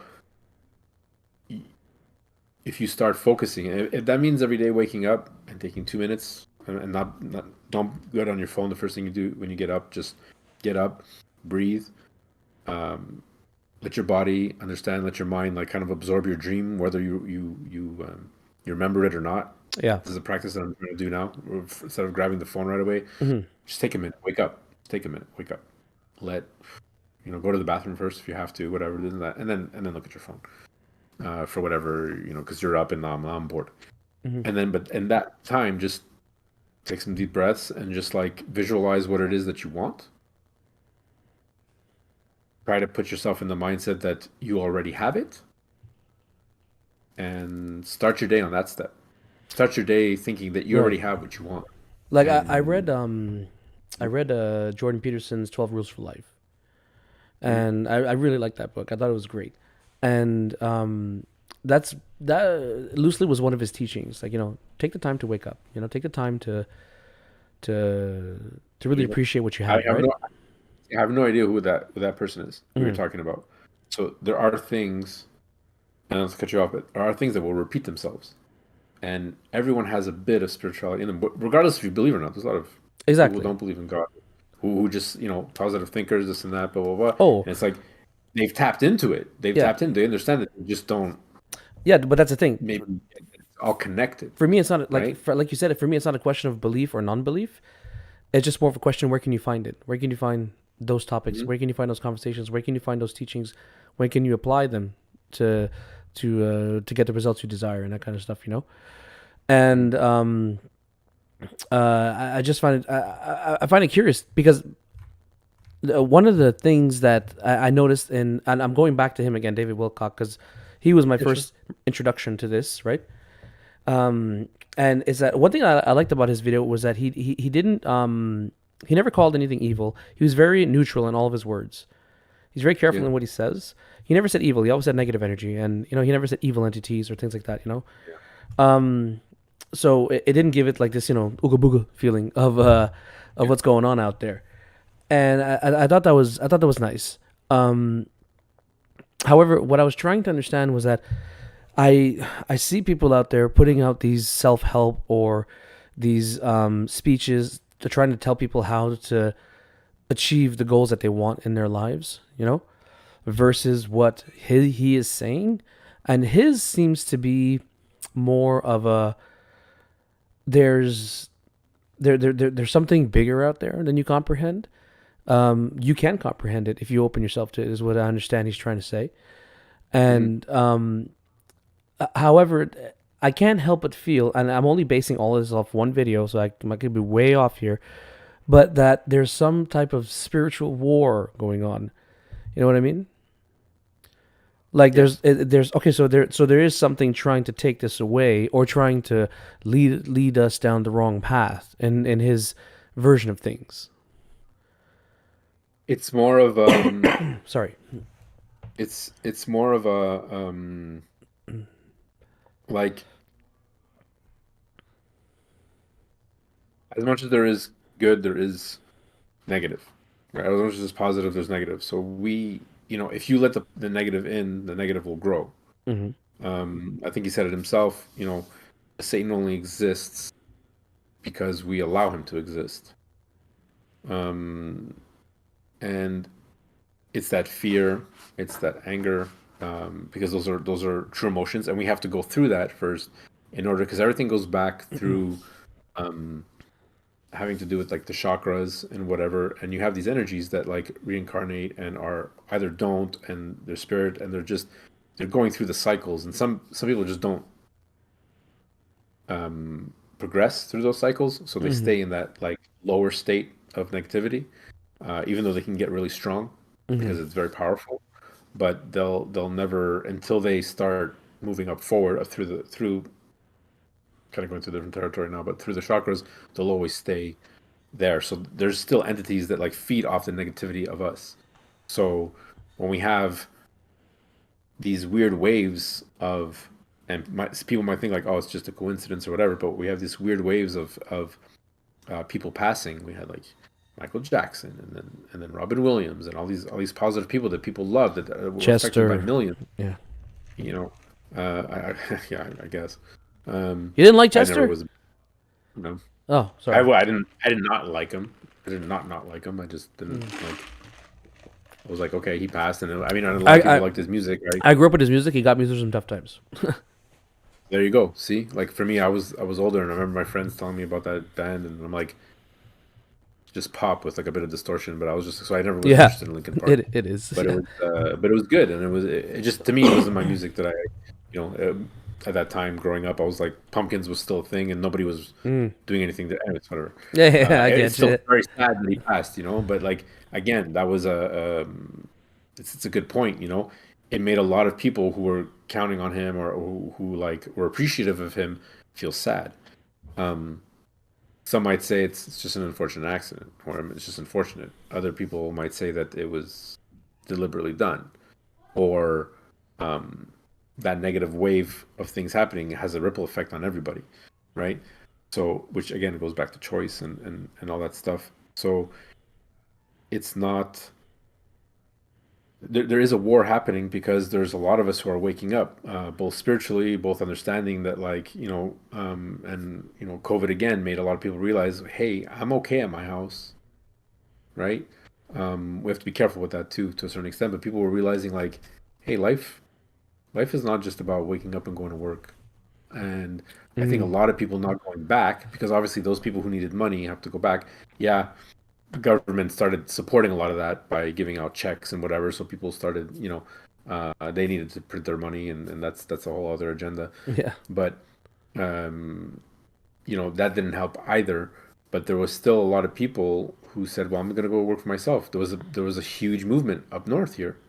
I wasn't the only, my wife and I weren't the only people thinking, well, we're working from home. Like my wife's job is a stay at home job, is a work from home job from the get go. That's her job. It's not like the company forced her to stay at home. But a Yeah. lot of other people said, well, no, like this is what I want to do now. I can do my job from home. I want to stay home. I want to stay with the family. I want to do my own thing. I don't have to go into an office space that is stale, whatever. Now, human interaction is important, but maybe not at the workplace because you're supposed to go there and do your job, right?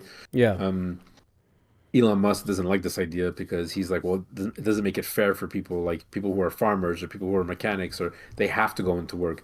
I'm like, yeah, but they also should be loving their job. So don't. I didn't agree with him. Like he's like, oh, it's not fair. And I saw this little clip, and I'm like, but you have to love what you do too. Farmers have no choice to wake up because that's all they Yeah. know. But I'm not saying farmers are stupid. I'm just saying farmers know that this is important and it's a good livelihood, and that's it's in generations and it's in their blood. They can quit farming if they want, and we do have a problem. We need more farmers because their kids aren't really catching up, right? I don't know. So Like I love Elon Musk. I think he's a great individual. Did a lot of good things. That's one thing where I kind of disagree with him on. I'm not a everybody should work from home person, but I'm not a anti everybody should work from home person.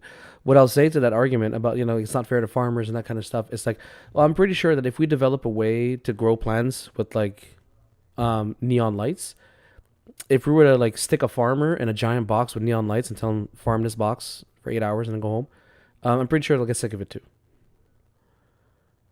You know, it's different. They're outside. They're seeing Yeah, different things. I thought you were gonna go somewhere else with that. I thought you were gonna go like, well, if those farmers want to stay home, at that point, instead of putting an eco tax, on a city, you should be like, there's a farming tax.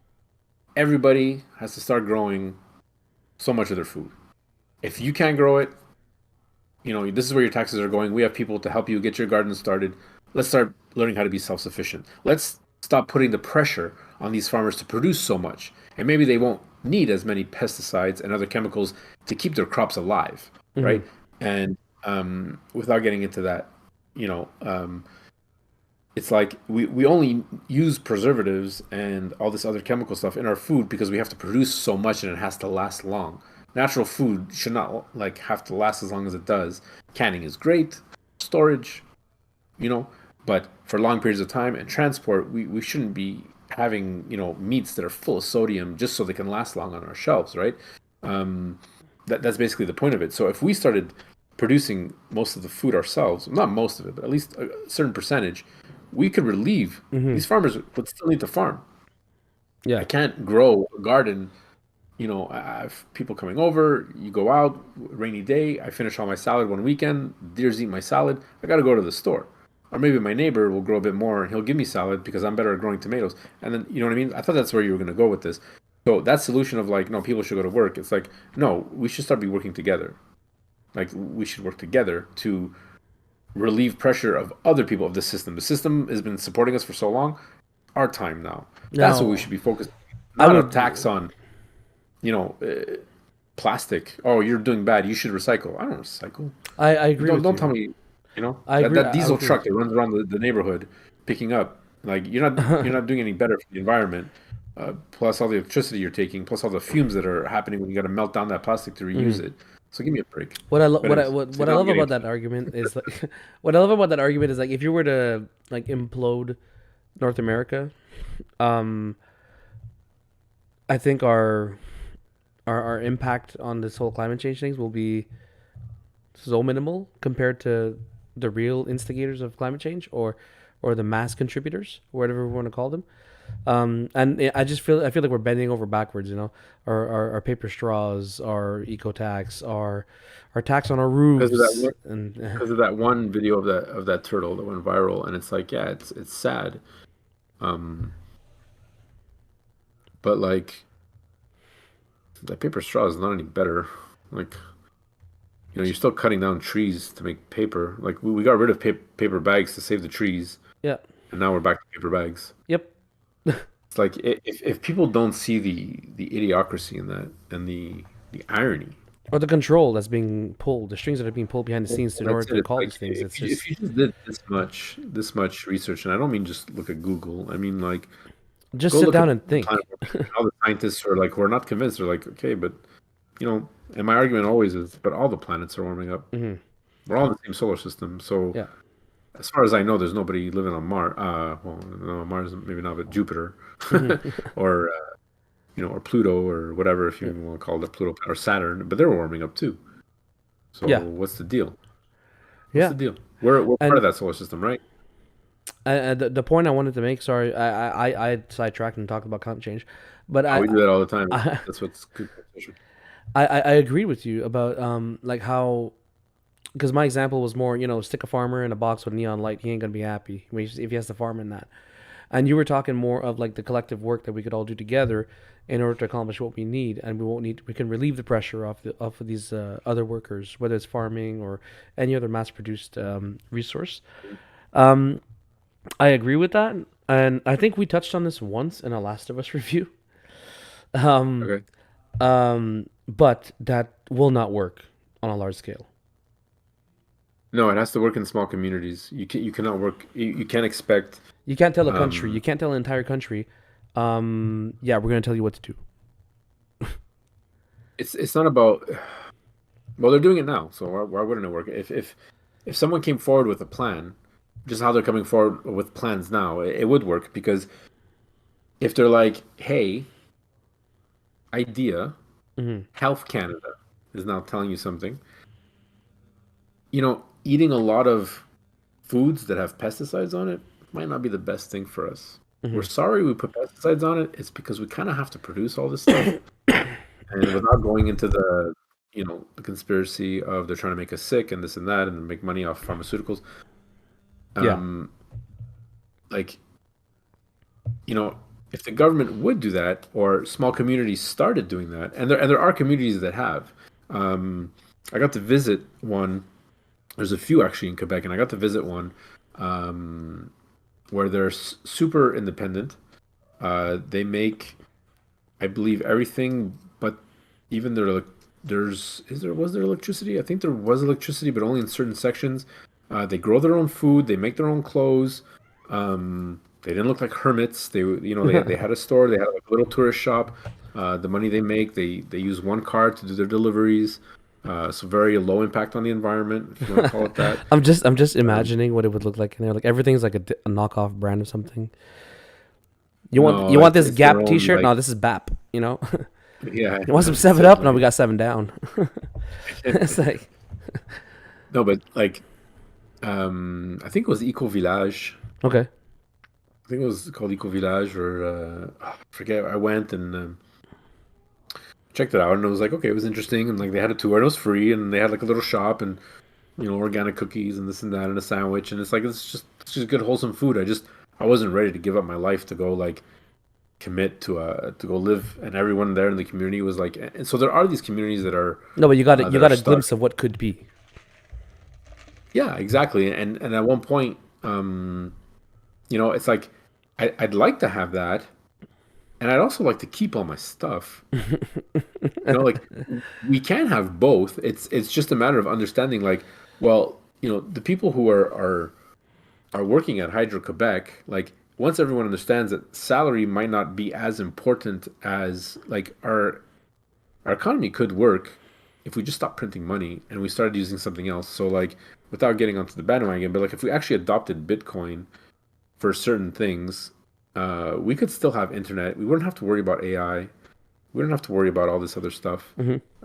We could literally live all together, and everybody could have everything as long as once we're fed and clothed and sheltered.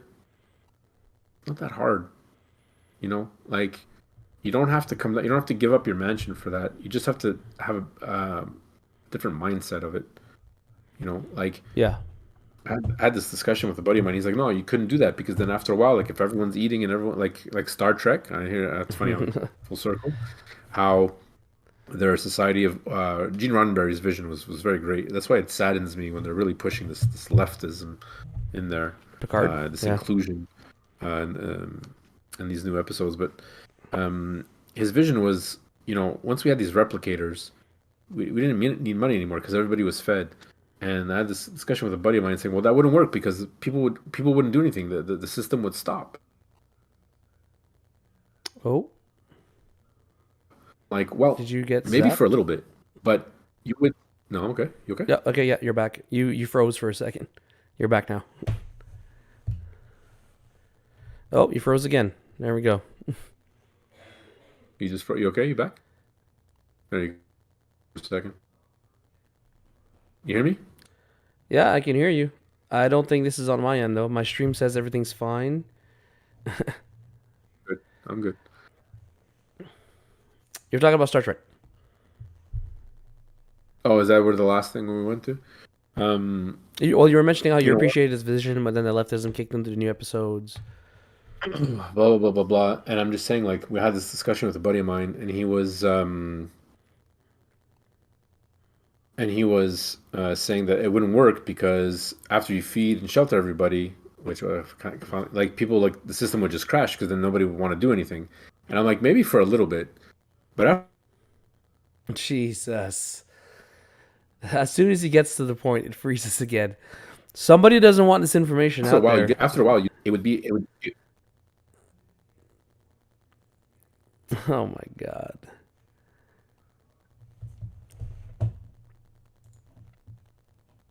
It's me. It's me. It's my internet. It's going in and out again. Oh, That's funny. okay. Well, I can hear you, but your image is frozen. It's my internet was. It's Okay. going in and out. You hear me? Yeah, I hear you. So I don't know if it's because the washing machine's on and I got the crappy dongle there. Um, Just do me a favor and can you will your internet to work? I'm kidding. I'm kidding. yeah. And no, so I'm trying to make this full circle point here. You're probably gonna have to edit all this Yeah, yeah. because of the cuts. So I apologize. But Star Trek, everyone can eat. They're trying to better themselves. They abolished money. They don't need it because everyone's working to better the humanity. My buddy was saying that's a great vision, but it would never work because if you could feed and shelter and clothe everybody, nobody would want to do anything. I'm like, that's a pretty lazy way of thinking. But I'd rather be in that situation than the situation we are now, where there's a higher group of people, not higher, a negative group of people who are taking advantage of the situation of that situation, and they're suppressing us from growing spiritually. So that type of movement to feed everybody and to explode and to be like, no, we don't need anything else, and we need to reset is a very, and again, full circle Star Trek to the spiritual aspect of it. Once we understand that we can now eat, feed, and clothe ourselves, you're gonna sit around and start getting bored. So what is it with your life that you really want to do? Maybe I want to make chairs. Maybe I want to make games for people. Mm. Maybe, I got to go make sure that the electricity is working because I'm good at that. So I got to show other people. And now you're going to feel important to the community. Now we can adopt that Japanese way of life, that Buddha way of life of thinking, to be like, it's not because you're collecting the garbage that you're the garbage picker. It's like, we need that. That job will be more um, appreciated. Everyone appreciates the garbage guy. I mean, don't get me wrong. I mean, at this point, but maybe we can get together and engineers will figure out, well, what's a better way of disposing of this garbage?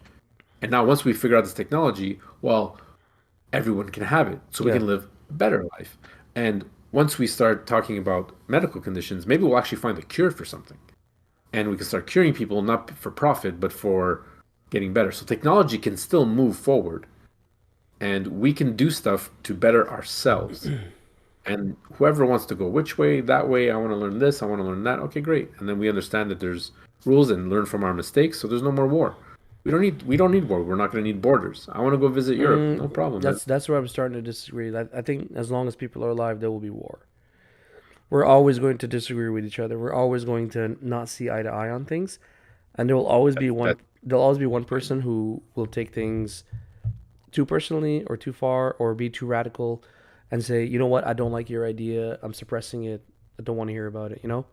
I and Maybe, but and we haven't learned about ego, but we're going to need to go through this huge change and this war, going back to what you were talking about the war of spirituality, and because there's the people who want to evolve into that, into the yeah. understanding that we're all one and we all have to work together, even if it's in smaller communities and then working our way up. Mhm. Uh, right? We don't know. I don't know the future. I don't know what could happen. There's so many ways of how it could work. We're thinking on a global scale, like, but Europe can still be Europe. Canada can still be Canada. Quebec can still be Quebec. Montreal can still be Montreal. Where I live, where you live, those boroughs can still exist as to, oh, well, this borough does it this way, this borough does it that way, but there's an understanding of like people can still move around freely. Um, Look, hopefully at that point, I think those boroughs should always exist. I think those cultures should always exist. The difference between all of us, I, I think it's actually quite oh, well, nice. hold on. Yeah, cultures are one thing, right? But maybe now, like, um, I mean, just food in general is amazing. Like Indian food is amazing. Greek food is amazing. Italian food is amazing. Did you go It's to Indian first because of me? maybe. Okay. No, I um. enjoy Indian food. These are the foods different than what I normally eat, right? So listen, in order to, because I don't want to wrap things up just yet, but I want to ask you a last Sure, question, and now it's going to be sure. now it's going to be a pointy question. Okay. Um, I'm sorry if I've been talking too much and over talking you. My wife just sent me a text saying, "Let Waz talk." I'm like, "Oh, okay, sorry." I've been listening. No, but I specifically said if we have this conversation, I know you're going to be talking a lot because I want to hear your position on it. I want to hear what it is because I'm I'll be coming. answering you because I feel this is like a wishy-washy. I don't know. I'm trying to like we were trying to explain how I saw spiritualism and how I practice it in my life, or try yeah, to, because I'm not perfect at all. because what I listen to and the way you describe it and the way you say it is, to me, it sounds like excellent tenets for life, like things that everyone should be doing in order to be able to achieve what they want. It's just the approach that you take is more positive, to be honest. You know, whereas Yeah, the way that I see it, it would be like, hey, you just need to, so to speak, and like you would say, you need to will it, or you need to put it out there, versus like I would say something that's not as positive as that, like, hey, you need to buckle down, you need discipline, and you'll get it. You know what I mean? that's just yeah, but that's just information. I'm not saying nothing takes hard work. I mean, Hmm. it's more of understanding because you still got to get up in the day and live a life. You Right. can't just sit there in your bed and be like, I want $1 million. I want $1 million. It ain't gonna happen. It might if that's what your path was, because we started speaking about that, and for me, understanding the way I see it and the idea that I have and how I understand it is that once we've chosen our parents, once we've reincarnated into here, once we have, understanding that we chose our life, people say, well, yeah, but how do you know? How do you know, right? That's gonna be Hmm. the next question. There are people out there. We can talk about the true psychics, true geomancy. I don't know how to say it in English. Geomancy, I guess. I don't know. Okay. Having your stones read and stuff like that. And Yeah. people might think like, okay, you're crazy now because some people are more in tune with these paths, right? And psychics, I can explain in an easy. I don't know what that's called. I was using something. Whatever. I can Okay. explain psychic in an easy metaphor. Thank you. Okay. But once you understand that people are in tune with the spiritual side, that our physical body, we are here experiencing, we are spiritual beings having a human experience, not the Hmm. other way around. We are not human trying to find spirituality. We are spirituality. Yeah. We are another. We are another soul. I see my hands. I will never see myself. Hmm. You'll never see yourself. I only see you. You only see me. Um, Once you get that this is happening and this is where it is, well, there's rules and there's laws of the universe, and um, we can get into this in Well, our what you're next saying is that there's conversation an understanding that comes with it, basically. of how I understand it. So Yeah. once this helps me deal with my day, so that when like these fires are here and I can smell them, and I fall into depression because it's like, wow, there's and my depression was, and I realized what it was. It wasn't that these fires are here and I'm in danger. To a certain extent, it was like, wow, the powers that be, these negative beings, are basically just telling us like, we'll burn anything. We don't care where you live. And it's like, wow, you guys are assholes, man. Like you put a real stint in my day. Like Hmm. I didn't think it would get that bad.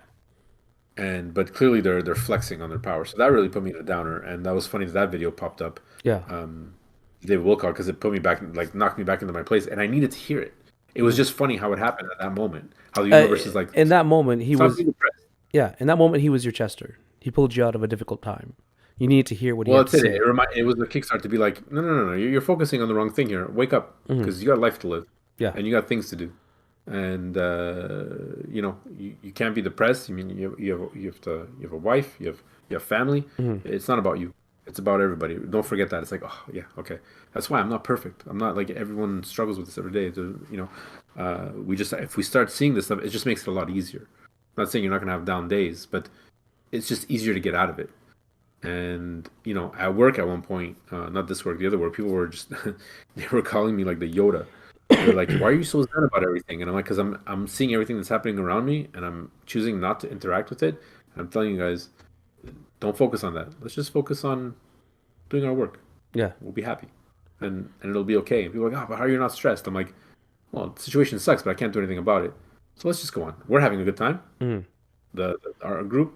Let's just move on."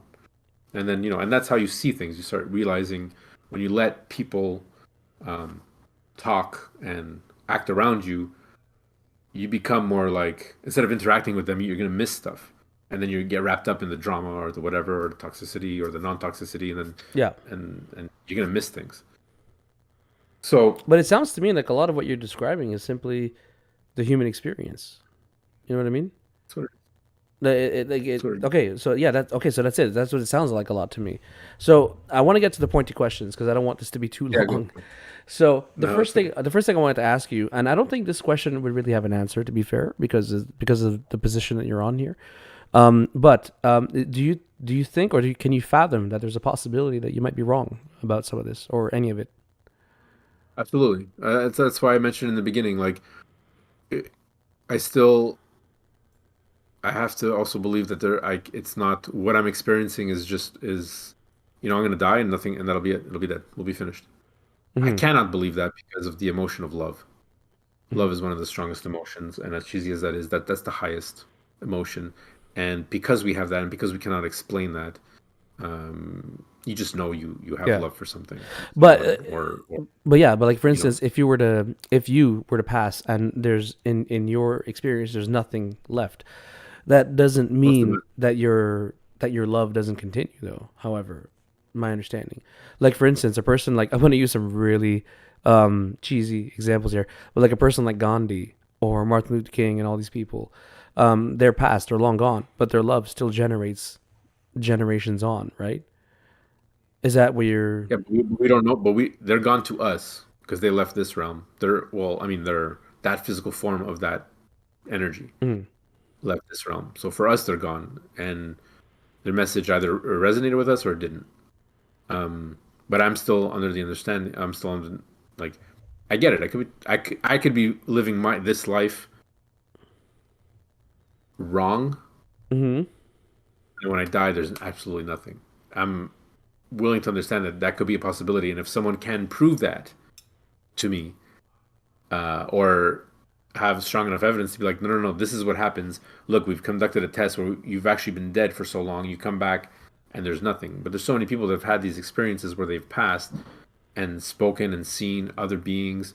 We're talking about taking certain types of psychedelics, Yeah. DMT, mushrooms, and you're seeing other dimensions. People think you're having a trip, but you're actually either seeing the dimensions or the things that are around us. LSD, if you really look into the study of that and the use of that. Um, so there is evidence to prove otherwise. So right now Okay. I'm tilted more like there's spiritual beings around us. Mm-hmm. Um, People who can't believe in that say, "Oh, you're psycho. Like there's no way there's ghosts. You can't believe in ghosts. It's not physical." Are still very stuck. But maybe they're not stuck. That's not a negative thing. It's okay to not understand that. Like sometimes in life They're not stuck, you but have they're to know still what you need to know to learn what you like. Not everyone's on the yeah. same path, right? But Not everyone's on the same path of learning. that's why it was to me it was important for me to ask that question to you about if you could fathom that there's a possibility that you could be wrong because by for me no one nothing has all the answers, you know. So Mhm. if you could admit that there's a possibility you could be wrong, then I already consider you extremely knowledgeable. You know, Exactly. seriously. Because I can't. That's why I said it's not a belief. Like people kill over beliefs, but if I have an idea, you can change an idea. Exactly. Exactly. The other thing I want to talk about, and I'm sorry, I promise you, this is not coming towards you as an attack, but I have to ask these questions because, listen, you give me a topic, I'm going to research it, I'm going to look into it, right? And the topic is your boy. Okay. So I wanted to know the way I want to present this is like, for instance, if I were to say, okay, Justin Trudeau, Hmm. he says guns are a part of the fabric of Canada. We're never going to take away your guns. Fast forward, you can no longer buy a handgun. Yeah. Um, Greta Thunberg tweets in 2020, the world's going to end in 2023. In 2023, she deletes that tweet. Okay. You and I have talked about these instances in the past, and we've both agreed that this is dishonest behavior and it's not appreciated, right? Hmm. So naturally, I did some research on my own. Not, I didn't watch any YouTube videos or anything. I didn't pull up anyone's video. I just used my Google search skills and I used Wayback Machine and all kinds of stuff to pull up some stuff, and I found some things that I didn't know still existed. Like for instance, I found his original website that he launched in 1999. Who's this? David Wilcock. Okay. And I pulled up all the stuff and I was reading through it, and a lot of the things that he claimed never came to be. And this website is completely scrubbed from the internet. You can't find it. Don't know if he did it. Don't know if someone else did it. Not accusing the man of anything. Can you treat him with the same degree, or not with the same degree, but can you? Do you think that you can have the same views of him as you have of the two other people I mentioned earlier? Like you could say that's disingenuous. If you were wrong about something, why can't you just admit you're wrong? Why do you have to hide it? Why do you scrub it? It could be that he. Well, I mean, for the same reason why somebody would scrub something else. Like, um, I don't like. Like, oh, I'm Regardless, throwing you in the dark here. if something like if you're under the idea that something's going to happen and then it doesn't happen, well, you're allowed to be wrong as a human, right? Right. Using Justin Trudeau as like saying that like don't worry, I'm not going to take away your guns, and then I was saying I'm going to take away your guns. That's just a political agenda that changes all the time. Hmm. I don't think he was being dishonest. He was just being told what to say, and he was like, yeah, don't worry about it, don't worry about it, because he had to shut everyone up, Hmm. and maybe he already had the intentions of doing it. We don't know. As Hmm. far as David Wilcock goes, if it was a prediction you're talking about, because I'm not really sure what you're talking about, like That's on his that's what I was website, saying. I kind of threw you in the dark, so I want to give you a he's few making predictions of like examples. end of the world or like this is what's going to happen, and No, it was I know that there predictions was of humans having the ability to fly. It was predictions of the Y2K computers coming alive. Again, the website was in 1999, right? So that was the topic at the time.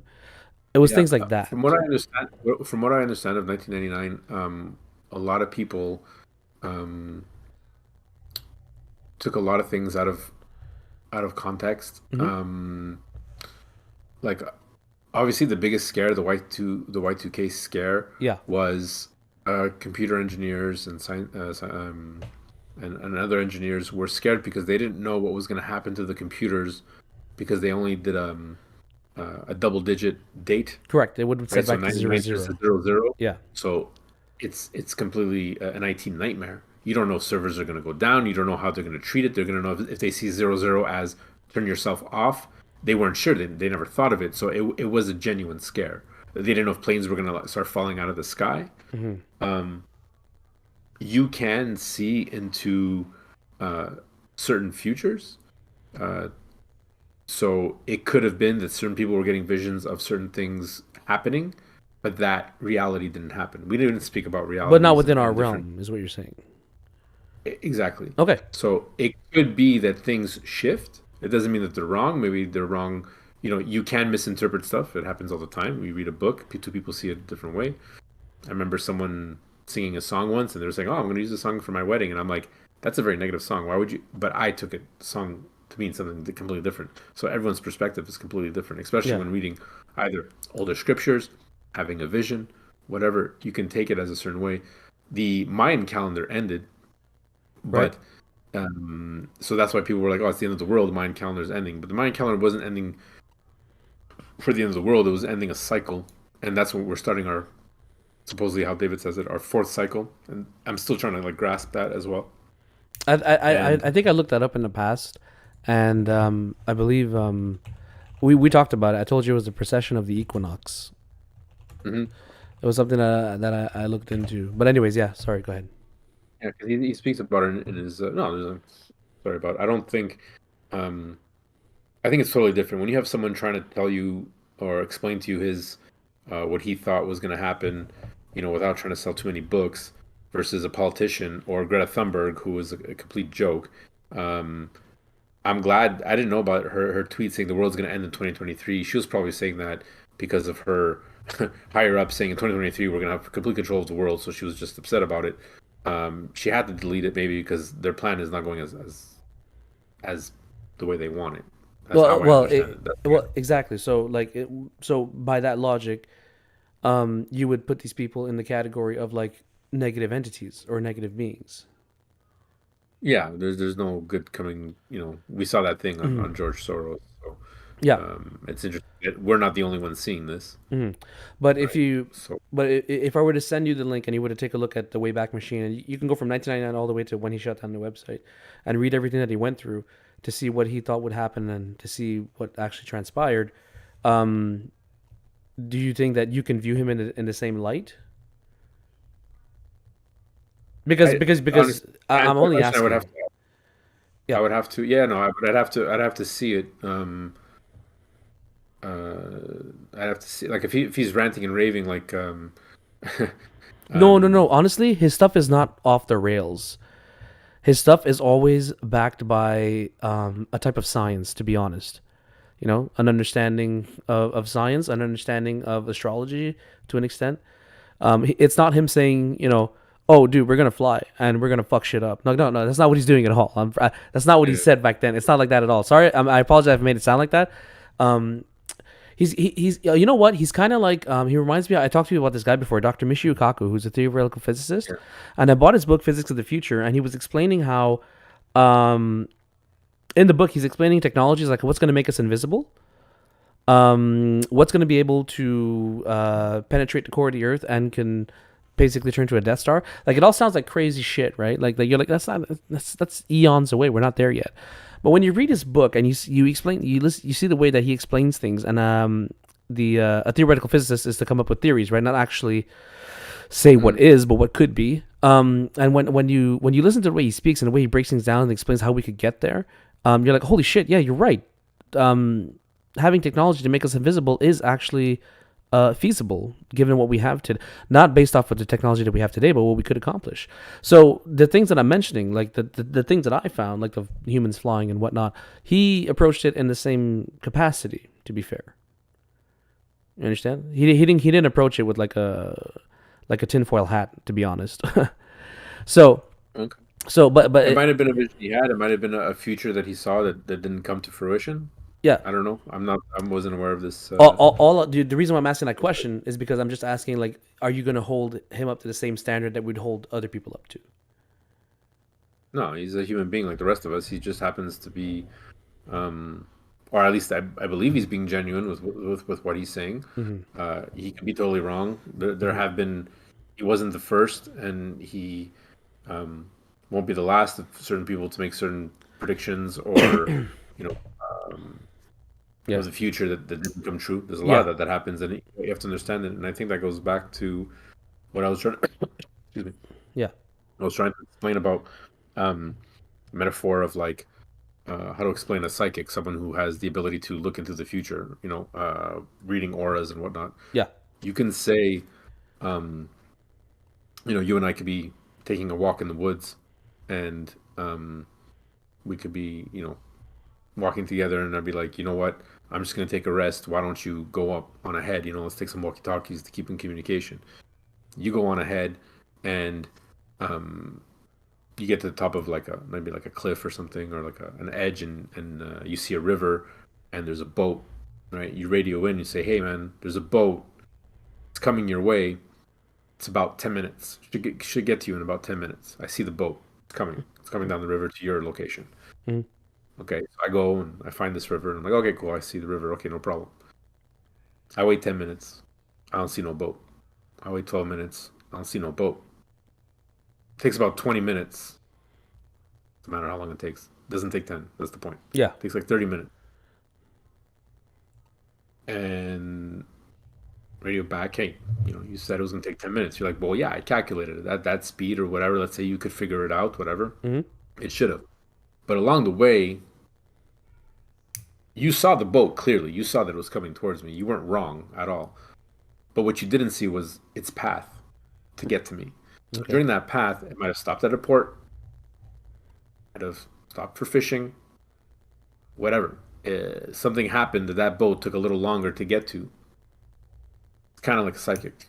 Psychic can see into your future or see your path, things, images that can happen. Doesn't mean that they're going to happen. You have choices to make in your life that can steer you to or away from. Mm-hmm. Uh, my brief few, I can count them in my hand how many encounters I've had with psychics. Um, have, a lot of them, even some warnings came true. Nothing Okay. bad, like my house didn't fall on my head or anything like that. Mm-hmm. So you look back and you realize, like, oh, Okay, but there was some interpretation too. So not to the point of like, like, okay, well, the wind was blowing and she said that I would have a red car passed me, so maybe that's what she meant, and four dogs, and The like chicken will one coo thing was four like, times. It's like, like there's a lot of vague um, things. I mean, one thing was like, oh, in the future, your wife, this I was very young. I mean, I was a teenager when this happened. Your wife, there'll be a family. There'll be a dog in the family. hmm It's very vague. I mean, like, yeah, there was a dog. I mean, I married Jen. She had a dog. She didn't really describe the dog. hmm She said there was going to be a dog. There was a dog already in the family. She wasn't wrong, but like, pretty vague thing to say. Like, what are the chances that I meet somebody that I'm gonna marry that's gonna have a dog in the family? Does that mean it's gonna be her dog? Does that mean it's gonna be your dog? Does that mean there's gonna be a dog in the family? yeah, I got a dog now. But she's seeing that. Stuff like that is trivial. It's like, yeah. okay, whatever. You can't be like, oh my god, she was right. Yeah, absolutely. It's on. It's like Oh, it's like horoscopes, right? People read the horoscopes, and then when they go about their day, they start looking for those things and justify what was in the paper, right? well, that's it. So It's it's so, it's but there were other things that were very, on like, the nose. very specific. Yeah. Yeah, very specific on the nose. What freaked me out was I had an uncle who passed, and I had asked about him because he was sick at the time. He hadn't hmm passed yet, and I didn't tell her anything about him. And I just said, "Well, what's gonna happen to my uncle? Like, how is his future looking?" I didn't tell her anything. She goes, "Well," she goes, she goes, "It's not, what she said." And she had told me, she goes, I see cancer again, and like, I'm telling you, you could read my body language, whatever. She goes, cancer. She goes, and but there's cancer all over his back, hmm and my uncle at the time was suffering from brain tumors. So it had nothing to do with his back cancer. So I'm like, okay, whatever. And I left it at that. It was ending, and I just kind of like shrugged it. I'm like, okay, it's fine. Like, at the end, I didn't bring anything. I didn't bring a picture. And so Yeah. I shot you this question last minute. I didn't know that my uncle's brain tumor spread to his back. I had no idea. I only Mm-hmm. found that out later. So she saw that. I had no idea. To me, that touched me. That was like, shit, Mm-hmm. shit. Okay, you know. And there was other stuff, but like, that's Yeah, personal. yeah, yeah, yeah. No, I'm not asking you to go You into it. can anybody can Yeah. can. Oh well, you said this, you said that, whatever. So anyways, that was just the point of. So that being said, anybody, Nostradamus, whoever you believe in, who's hmm giving predictions, anybody who says they've had a vision, doesn't mean the vision is going to come true. It just means that it's a possibility, Right. and anything's possible. It's a And possibility that we're just dust that happened to turn whoops. over 360 degrees somewhere else, and we're the life of it. Yeah. You know, going back to the first question. But so and you said it earlier, like how you'll make predictions, that kind of stuff, and it'll bring into question, um, well, are they lying or are they telling the truth? Or is this a scam or that kind of stuff? Like I forgot the word you'd use. You used a very specific word. I'm sorry, I forgot. But that it was exactly the thought I had when I saw that, right? Through the Wayback Machine. So what I did after that was I noticed I went on his current day website, which is Cosmos of the Yeah, Divine, I believe, or Divine there Cosmos. you go. Divine Cosmos. Divine Cosmos. Sorry. So I found his current day website, and I went on there, and I noticed he had free books on there. Oh, So cool. I went on his free book section, and I started reading some of them. And a friend of mine, it's somebody online friend, had recommended I try something just to see for fun what would come up of it. And I said, okay, sure.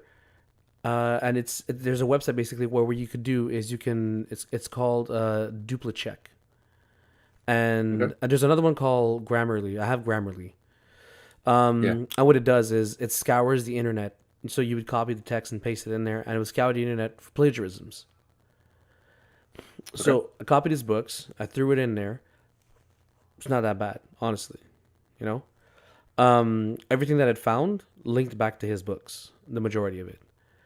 Oh, okay. However, I was concerned though, however, because like some very large portions and sections of his book were directly ripped out from other people's work. Now, to be fair, when writers write things, they could cite other people, you know? They could use their references, their knowledge, their experiences, of what they gained from understanding something from someone else. That's normal. You know what I mean? What concerned me was the amount of uh of his books that, well, one book, I only looked at one book, I'm sorry, that where it doesn't just tell you it's plagiarized. It gives you the link, and it takes you to the link, and it shows you the original source and the website or the blog of that person.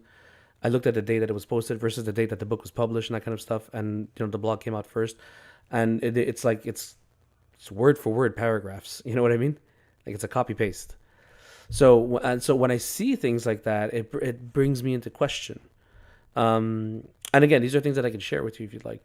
Um, do things like that concern you, or not particularly? I mean, like it's not my. I don't have time to start. I've been following David for a while. Yeah, Um, at one point he was doing these like weekly meditation things, and it was good. and it helped And you. yeah, it was just interesting to hear what he had to say about certain things in the cosmos, and what he was saying was resonating. Yeah, So I mean, it was making me, obviously he wasn't saying like go out, send me money, and good things will happen to you, type of deal. yeah, It was more like this is how it is, take it or leave it. yeah, This is how I understand it. He's been around a lot. He's done a lot of studying. With the exception of certain things where he'll say like, okay, I was approached and this is what I came of it, but this is what was told to me. Um, I'd have to look into it and see like, was that a collab with him and someone else? hmm Because he was working with a lot of people. Maybe it was a collab that he has the rights to that. Maybe in his book he mentions, by the way, some information was from here. I mean, I don't know. Like if you just had a I free download. I looked for it. I looked for the because they have citations, Hmm. and I wanted to make sure of what I was going to tell you, and there were no citations. But maybe he took them off. Like he took out that page, because it was too much space on the web page. I don't know. Because the free book is on is it's on a web page. It's not a PDF or anything. Is the free book telling you that he invented something, or that he's the soul? Like I discovered this, and No, David doesn't come across as someone who wants to get credit for stuff, or nor no, that's give it it. away But when he can. yeah, my He has to be very understanding. careful. He has been under lawyer uh, audited and stuff about for other things. Oh, Um, you see, so I these didn't are go things. into So that stuff. I didn't go into his personal life. I just went into his work. That's it. well, that's what I'm saying. So at a certain point, like I don't see him trying to plagiarize someone else unless the work coincides with what he's trying to get across. Maybe Mm-hmm. he can give that for free because that's a free something that he agrees with, something that he studied. So he's like, you know what, Mm-hmm. this paragraph makes total sense. Why am I going to try to rewrite it, copy paste, and I have legal rights to Right. it? Because He's maybe, not profiting off of it.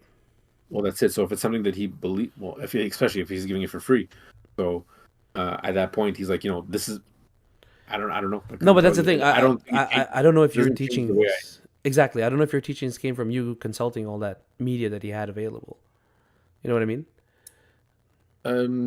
Most of it, I haven't really read um, a lot of his work because a lot of it was I was talking about the sun thing and all that Yeah. stuff. It's like it's interesting. It's like it's just too much. Like there's my brain gravitates to certain things, um, and after a while, I just kind of tune Yeah. out because I know I got to do other stuff.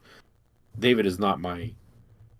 I won't say he's my go-to guy, but I just feel that he's um, Well, he's the one that more opened in this tune. door up for you.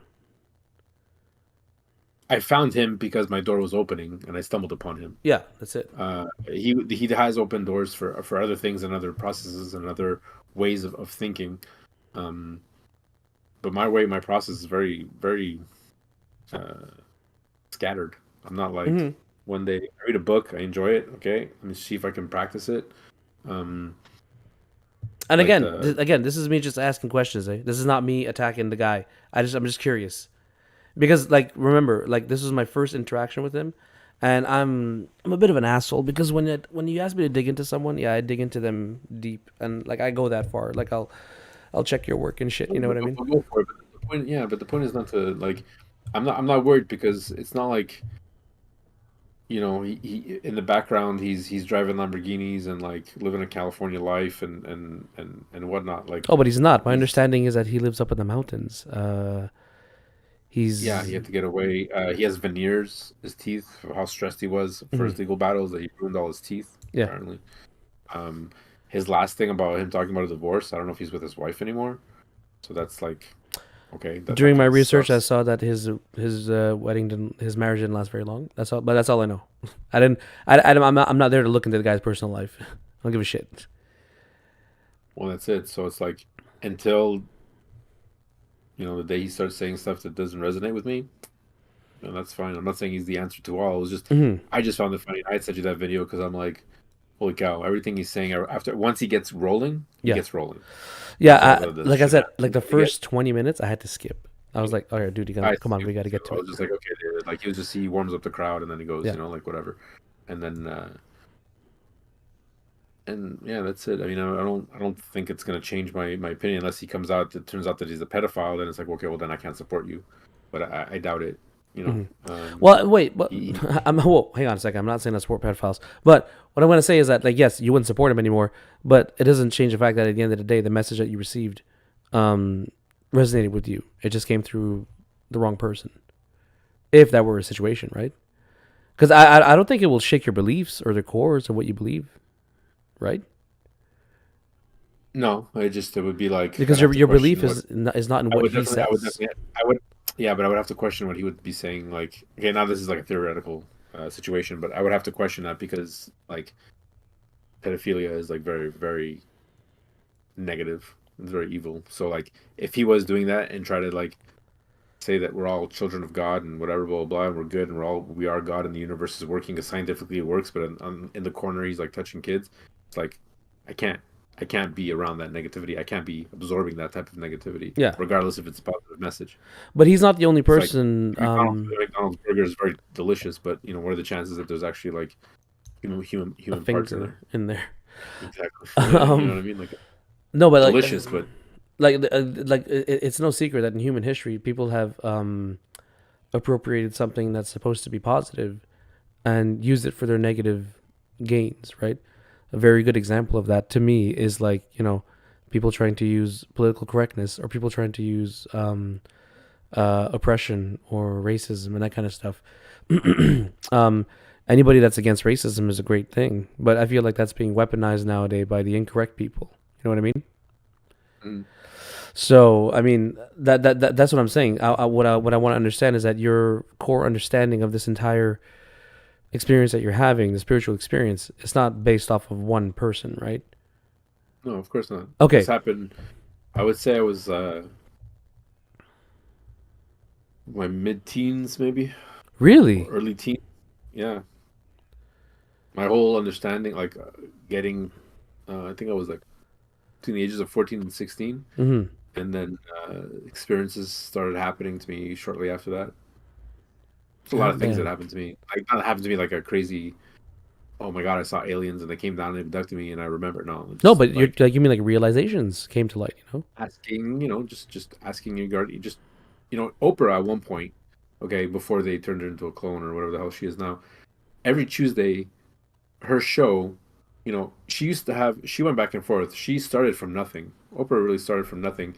She had like this, Jerry Springer type of TV She show when she did. started. She did.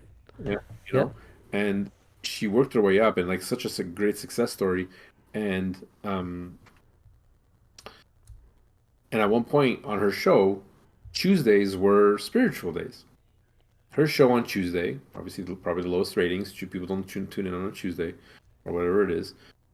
She would talk about, and she'd have her book club or whatever, and they would talk about spiritual stuff. And she'd have people on her show talking about, they got into an accident, they saw an angel come and move them out of that accident, this and Okay. that, like interaction. Um, some of the books, I think she had actually had that person, Embraced by the Light, on there. If I'm not mistaken, I could be completely wrong about that. But I remember someone who had a book, and I'm like, hey, I read that book. And authors, and it was such a, and that went away. There was a lot of spiritual stuff there. So that like little things, once you start noticing, because I remember family members talking about it, and I was like, oh, well, what's this book about? And Someone's like, "Oh, you're too young to understand," and that pissed me off. So I'm like, "Well, no, now I want to read it. Mm-hmm. You can't tell me I'm too young to understand." And it's like, and this whole understanding of like, "Whoa, hold a minute," and then you start like, we're all together, we're all one. Like everything matters, even the ant on the floor matters. Like you shouldn't be killing insects because we're all part of the same. We all come from the uh, same space and Yeah. same, souls. How are souls created? Souls are created by understanding the elements. Why are we so like? If you look at water, you look at fire, you look at stone. Soul's creation is being solid element or a liquid element, and then it goes through this process and it becomes created. It's like just ideas and these philosophical questions, and it's like Yeah. blew me away. And then these books and um, Many Masters, Many Lives. I mentioned it before. Was this doctor who was hypnotizing a patient, and patient um, instead of hypnotizing them to go back into a childhood memory, they ended up going back in time into another life, and like these fears and phobias were from another life, and he's like documenting this, and then these beings start talking through her. He's recording it. He's showing her like, "Hey, listen, you're talking," and she's like, "Listen, I'm not interested in that." And they're saying this is just for you. She has her own problems to deal with, and he would continue to do these sessions because this girl would continue to come. It's just all this information. They explain like, your child that you had that died right away, like that child knew that that was going to happen. It needed to experience that. Mm. You needed to experience that because you put yourself in that situation. You needed to learn that. And as all these new concepts of like why things happen, and once you understand why things happen, it's like you have to let them happen, and you have to be like, okay, this happened for a reason. You know, you have the choice though. But You, you and I but right now can choose to go get drunk, get shit faced drunk, because we have that choice. yeah. We might go out and kill somebody. Well, that's a ripple effect. Now I just affected so many other lives. Now those people have to deal with that wasn't part of their life plan.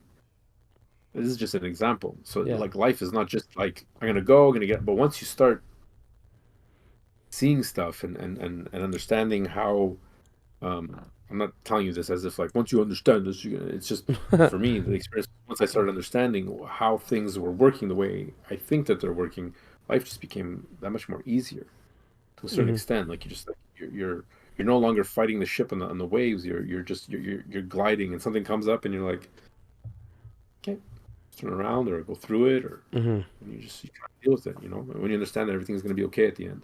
I'm trying to keep myself remembering that. Yeah. So when I'm smelling smog outside, that the fires are burning, I'm trying to keep myself calm and be like, Yeah. I'm here. I put myself here. Like it's going to be okay. I don't think I purposely gave myself a life to suffer.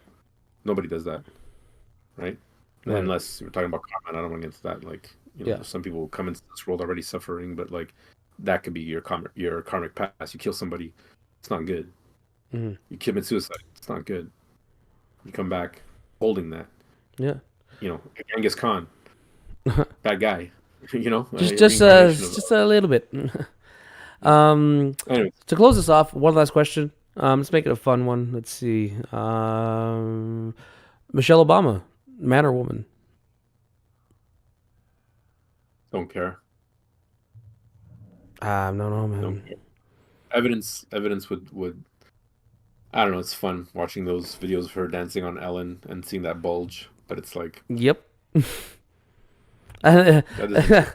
think that's hilarious. I mean, that could be. I don't know. Maybe the microphone thing got detached from her hip and it just swung out. I don't know. But there's also that stuff It's about like it's like flat earthers. What are you trying to prove? Okay, so what? And what mhm. happens after? Mm, What oh happens after? Earth's flat. Okay, so yeah, exactly. What'd you prove? you know, Did prove to it? me that Bigfoot exists. That makes more sense. Why does that make more sense? You'd hunt I him. don't know. You would fucking hunt him in a minute. You'd be out there No, I with your would never fucking shoot at. crossbow. Are you kidding? I would never shoot at Bigfoot. Those guys are scary, man. You ever heard of those stories? Bigfoot only attacks Sasquatch, yeah. people with Bigfoot only attacks people when they have weapons. Excuse me. Mm. So you do what the I Canadian stumbled government upon did. You just light the whole home on fire. exactly. Well, Sasquatch is probably pretty pissed now that all those forests are being burnt. I can tell you that. This is gonna be like a grainy video of. They're gonna be coming out of the woodworks. There's gonna be a grainy video of like this Wookiee-like creature ripping Trudeau in half in his house. It's like, what the fuck? It's like, Canada's saved. Wow. I wasn't wishing that, Dude, by the way. I was just saying, I was making a joke. There was so many like stories that I stumbled upon at one point. Like there was this kid that said that he was lost for a couple of days in the forest, and he said that the bears took care of him. He goes, Mm. "Yeah, Big Bear took care of me." This kid was like 4 or 5 years old or something like that. Lost for a couple of days, and he came back unharmed. Like he had eaten and whatever, like 2 3 days. The kid like should be starving, sick. No, he was fine. He's like, no, he's like the bears took care of me. Oh, Story, look it up. fuck. So it's like, well, did the bears really take care of him, I, or I, did Sasquatch? I could believe it. Yeah, no, that's very true. That's very true. It's a good point. You know, but I could believe that bears would take care of a child. You know, No, like I've seen that's tons not. I've seen tons of videos of like let's say in the savannah in Africa and that kind of stuff. You'd see a tiger roll up on like a baby boar, like a little piglet, and it just walks up to it and lays down, starts licking it, and takes care of it. You know what I mean? It's like I could believe. Another animal. Another animal. No problem. Human. That kid needs to be fed. 3 days of a toddler not eating. That kid's sick. That kid was not sick. Oh He yeah, was unharmed. yeah, that's absolutely bizarre. The fact that if a kid's missing for 3 days, no food, no water. I think what is it? Isn't it like 48 hours without water? We're in trouble or something like that. Anyways, I don't know, something like that. I think we can go like 3 days without food, but not that much longer without water. I think we can go weeks without food. Actually, let's Well, not I can. let's not guess. Let's see. I remember. I remember at one point I stumbled upon this guy with like the southern accent, and it was really nice. And he was like, "Thank you for sending me your stories." And that was like a podcast on YouTube. I was just listening to it like throughout the day, and he was talking about Sasquatch and stuff. And he was telling these stories, and people apparently would send him stories, and he would like change them up a little bit. He goes, "This is a story this person sent me. Mm. They didn't want their name said, or they did, and they'll say it, and they'll say like, excuse me, but because my podcast has to be." Um, to a certain extent, he goes, I will change it up a bit. Like he goes, I'm not gonna deviate from what you wrote to me as your story, but I'm gonna like say it differently than how you wrote it to me, right? So I guess because this guy could just tell a story, and at one point I'm like, I don't even care if your stories are true or not. Like that was just storytelling, and I just enjoyed it. It was just like, other than music, all the time listening to music while working. It was just this guy telling stories about Sasquatch, and the way he did, he was such a good. So I wish I remember the. I have to go back in my history of my YouTube, Mm. and this guy's voice was just so soothing, and he could talk about anything. I was just like, oh wow, this is like creamy. This is cool. And he had a southern accent too. It was funny. But he was just a really good storyteller. So to And close he it just happened to off, be talking about Sasquatch. on a fun fact, humans can survive 3 days without water, and we can survive up to 1 week without food. Thank you, Steve 1 week. Irving. We appreciate your sacrifice. I really appreciate you taking time to talk to me about this because this subject is like a complete question mark for me. I hope I didn't come off as like accusatory or anything, man. I probably deviated a lot, and I got a bit of a headache. So maybe my energy wasn't as 100%. So I apologize for that. No, you're fine. Um, You're good. For me, like I said, these conversations are more of a learning experience for me. And I don't mind. I don't mind listening because that's my goal to just pick up as much as I can and learn as much as I can. That's my human experience. You know what I mean? So, mhm. once again, thank you for joining me, and we will continue this conversation next time. Next time, brother.